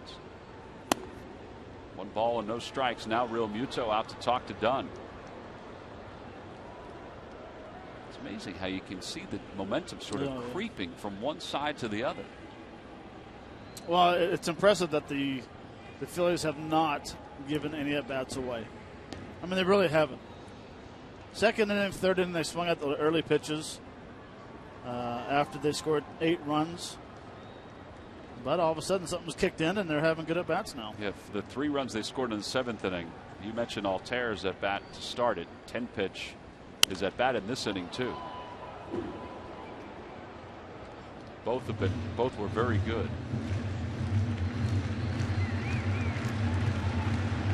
Well, really, besides the second inning and the third inning, they were set down in the order. They've had good at-bats the whole night.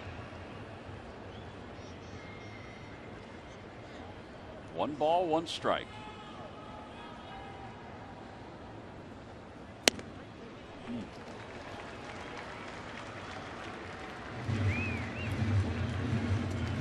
We need a gapper in left center or a ball down the left field line, and Dominic Brown will score easily from first. They're playing, the outfield's playing Shade Oppo, straight up in left field, but deep in left.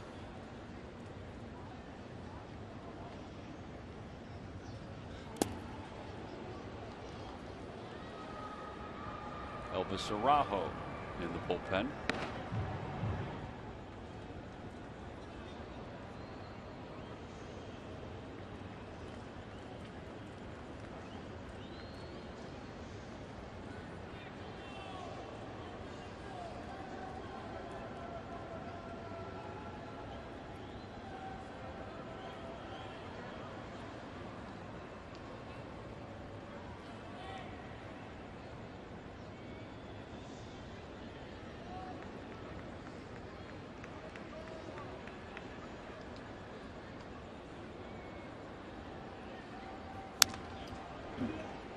95 on that fastball, and he stays alive. Now the runner being held on, so both are going to get good leads. And good secondary leads as well. It's a great point. Dominic Brown cannot take nothing for granted. He's got to think that he's at first base. And if you want to shorten up your lead a little bit, but take a good secondary lead. Another foul ball. Samuel's job here is to make sure that no first baseman sneaks in behind the base runner with no pickoff.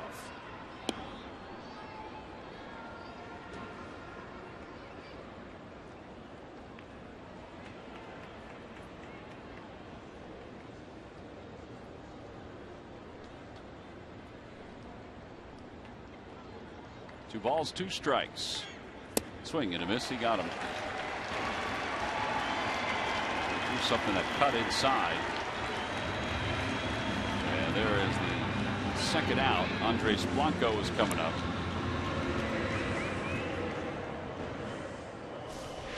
Well, it's a good pitch. It's a hard slider. Hernandez is geared up for a fastball. By the time he recognizes the slider down and in, he's already committed the swing.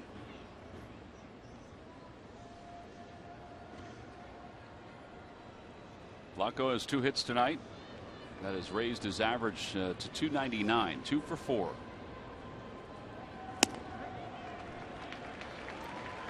Good location for Mike Dunn on those first 2 pitches to start the at bats against Hernandez and Blanco.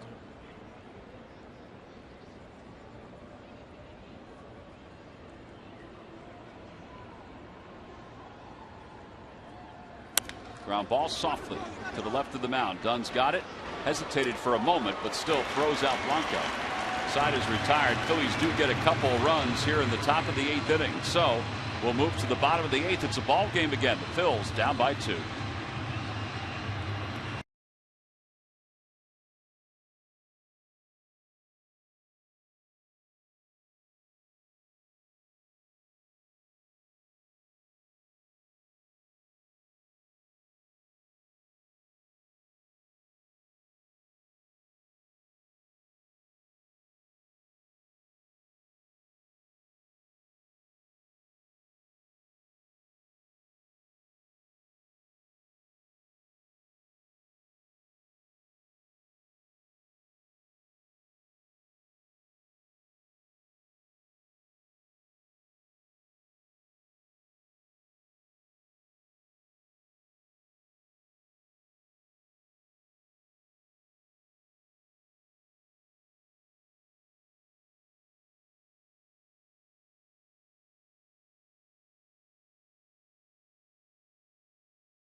Deliveries of the game. Well, it's all the way back in the 2nd inning. Parada, 3-2 fastball. Jerome Williams gets it deep to left field, and then Ozuna gets up.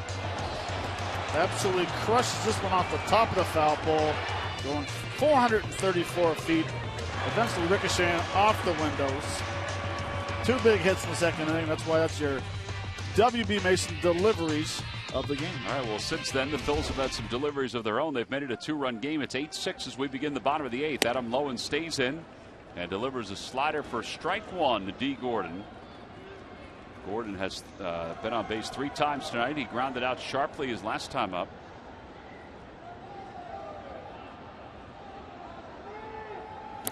Shows bunt, 1 ball, 1 strike.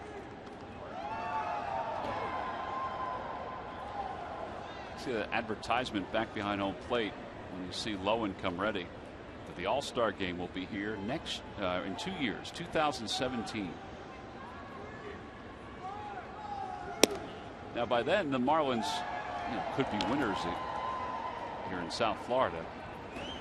But I'm interested to see this place packed, see what it looks like, see what it sounds like. Yeah, it'd be loud. Particularly if the roof is closed, which you figure it will be. Gordon bunts in the air, and it's foul. 2-2.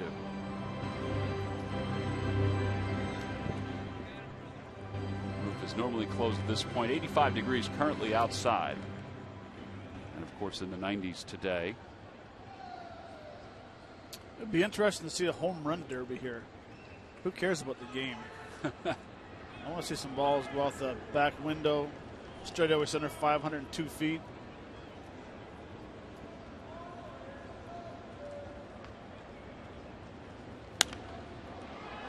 Gordon fouls it off to the third base side. Well, this is a beautiful stadium. It's unfortunate, though, that they haven't drawn what they anticipated. They're basically drawing maybe a hair more than what they drew at the old stadium. 19,000 and change here tonight. Strike 3 on the inside corner. Gordon thought that was tight. 1 out here in the 8th inning. Stay tuned. Marlon Anderson will break down tonight's series opener between the Phils and the Marlins. Only on Cure Auto Insurance presents Phillies Postgame Live.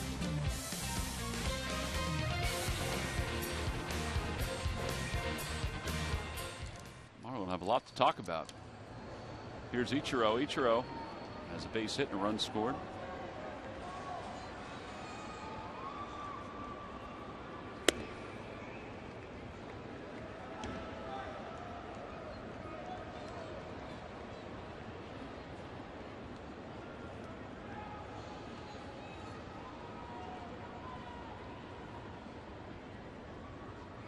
Outside, and it's 2-0. Ichiro will be a free agent at the end of this year. It was a 1-year deal that he signed with the Marlins. As he inches closer to 3,000. That ball's hit well out toward right field. Going back on it is Dominic Brown to the wall. He leaps and it's off the wall. Ichiro will get 3 at least out of this. And he'll be held up there. A 1-out triple. 6th triple of the season for Ichiro. 2nd hit of the night.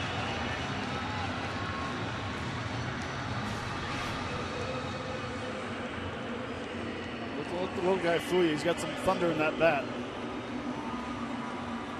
It's off the 392 sign in right field.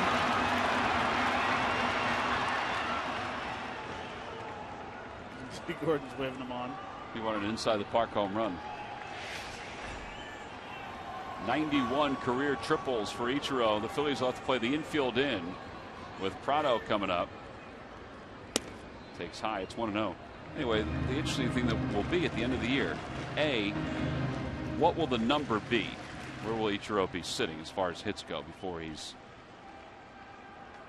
the start of the 2016 season? And B, will the Mariners re-sign him in the offseason?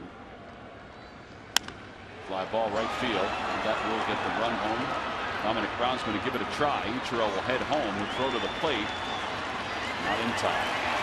Sacrifice fly. An insurance run makes it 9-6.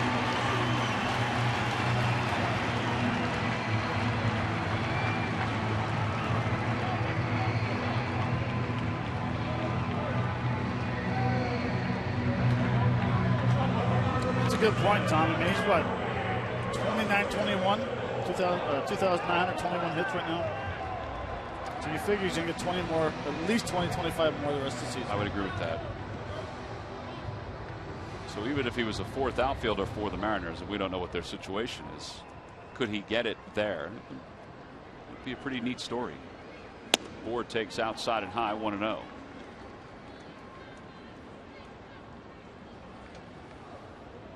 He will be 42 by the time the 2016 season gets underway.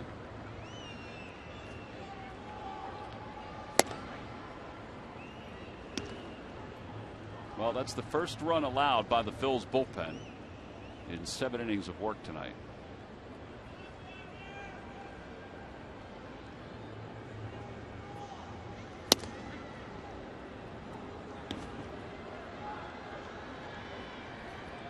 Toyota Major League scoreboard. They're all tied up in Colorado. Michael Taylor, a 2-run home run.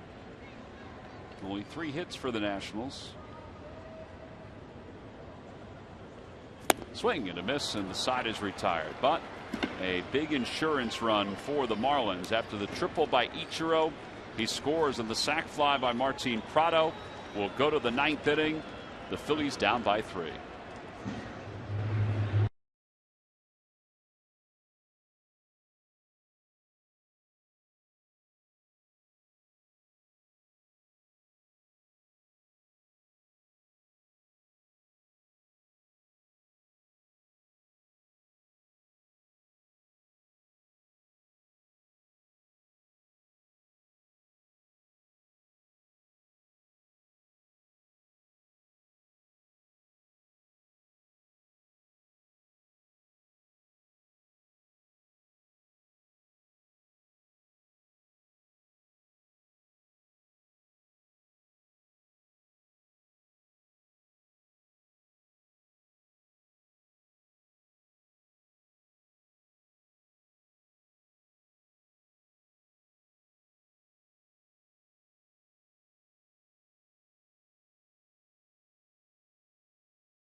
Headed to the top of the 9th. Phil's looking to get a couple runs and keep this one going. But tomorrow, we're going to get a treat. Jared Eichhoff will make his Major League debut and his Phillies debut as well for the Fightin' Phils. There you see his numbers in the minor leagues. Pitched very well for the Phils in the Lehigh Valley, of course, part of the Cole Hamels trade.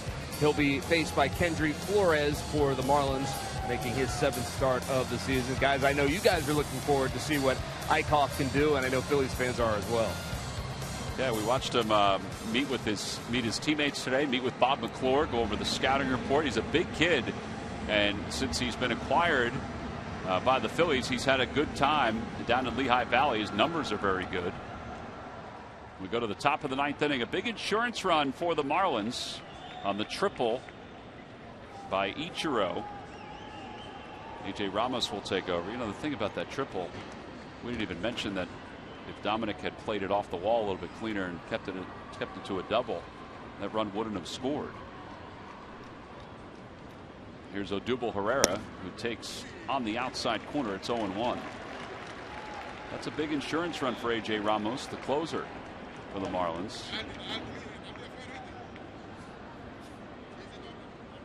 I think Odubel believed that ball was high.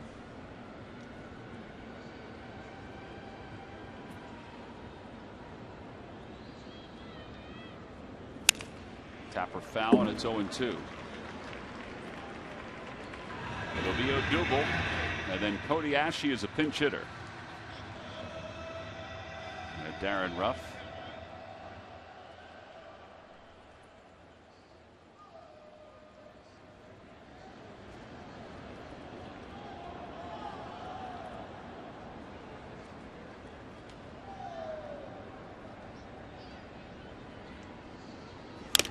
Ooh. Got the mask of Real Muto. He's okay, he says.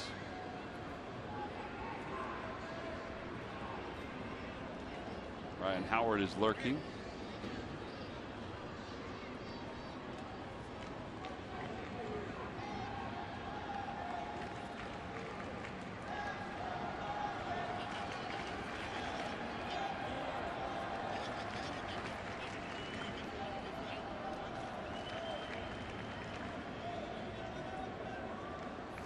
is Angel talking to Odubel about? Nothing. Just making pleasant conversation.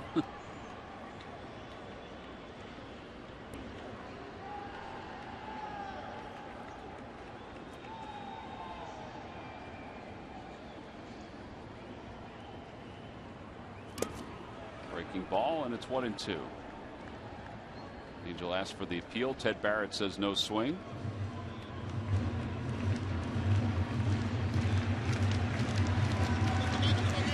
Tomorrow we'll be on the air at 7 o'clock on Comcast Sportsnet. Eichhoff against Flores. Start of the year, I'm not sure if people anticipated that would be a matchup between the Phillies and the Marlins at this point. They might have thought of Hamels against Alvarez.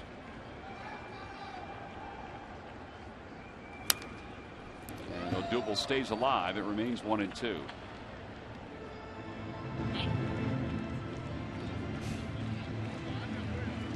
Still having a conversation. Yeah.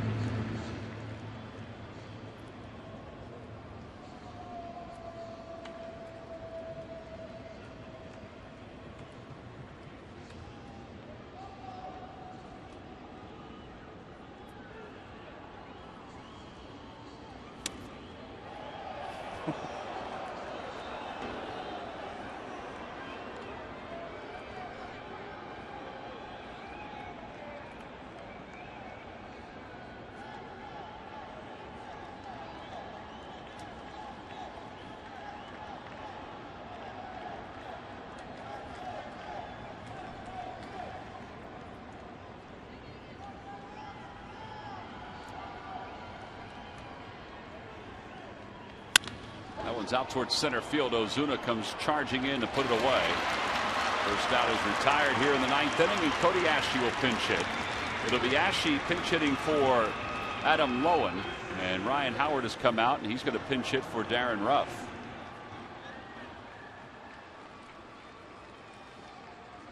Cody hitting .256.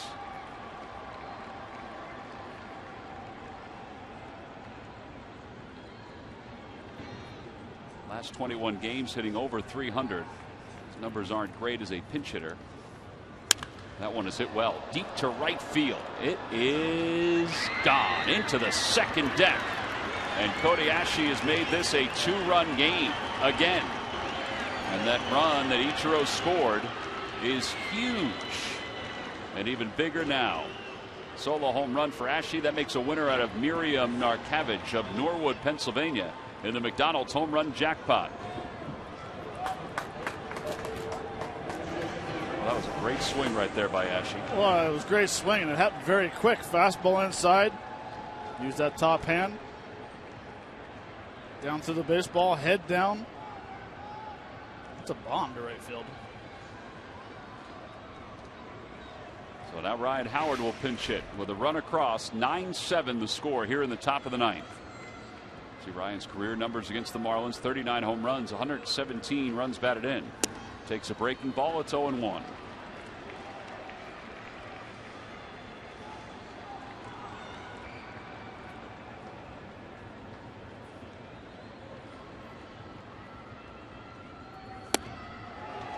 Oh, 2.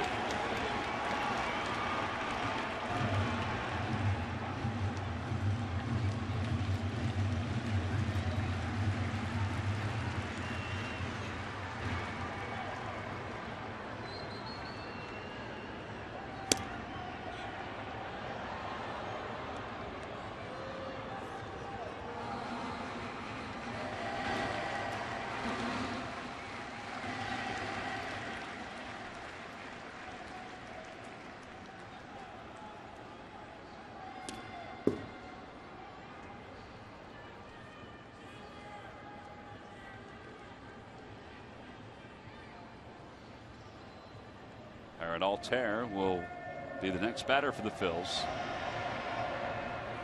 Hoping Ryan Howard can get on and he can represent the tying run.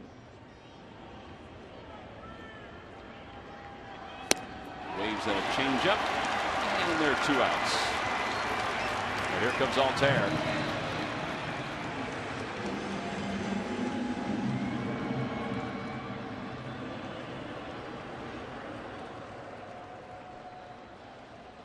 Ramos trying to pick up his 21st save. You see what Alter's nights looked like. He has scored a run in each of his last 2 at-bats. Walked in the 8th and scored, doubled in the 7th and scored.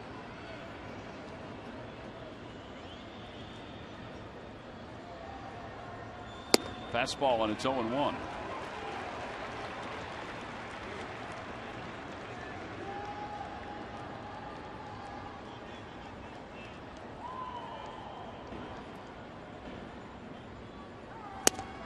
Good pitch. 0-2. Got him guessing a little bit here. Phillies 2 games behind the Marlins in the standings. This is game 1 of a 4-game series. The 0-2 pitch. Lays off 1-2. Phillies led it 1-0, trailed it 8-1. And then made it an 8-6 game. But the Marlins tacked on a big insurance run in the bottom of the 8th inning. Scored by Ichiro Suzuki.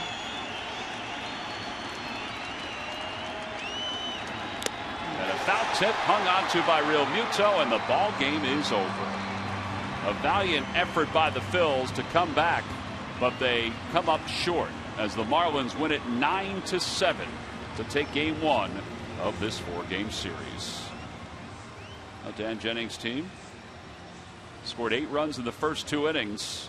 And it got a little tight at one point, but the extra run that Ichiro scored on the ball that was kind of misplayed out in right field helped the Marlins secure this win. Our Chevrolet player of the game, Brad Hand, wasn't awesome tonight, but he did enough to pick up the victory for the Marlins. Yeah, he wasn't great early in the game, but he kind of locked it in the 2nd and 3rd inning. Had good use of his breaking ball. Had a lot of swings like that tonight, and a very important double play ball right here after walking Herrera, getting a ground ball to Frenchie. So wasn't his best stuff tonight, but when he needs to, he made some quality pitches. So the Marlins take game 1 by a final score of 9-7. We'll be back to Miami to wrap things up right after this.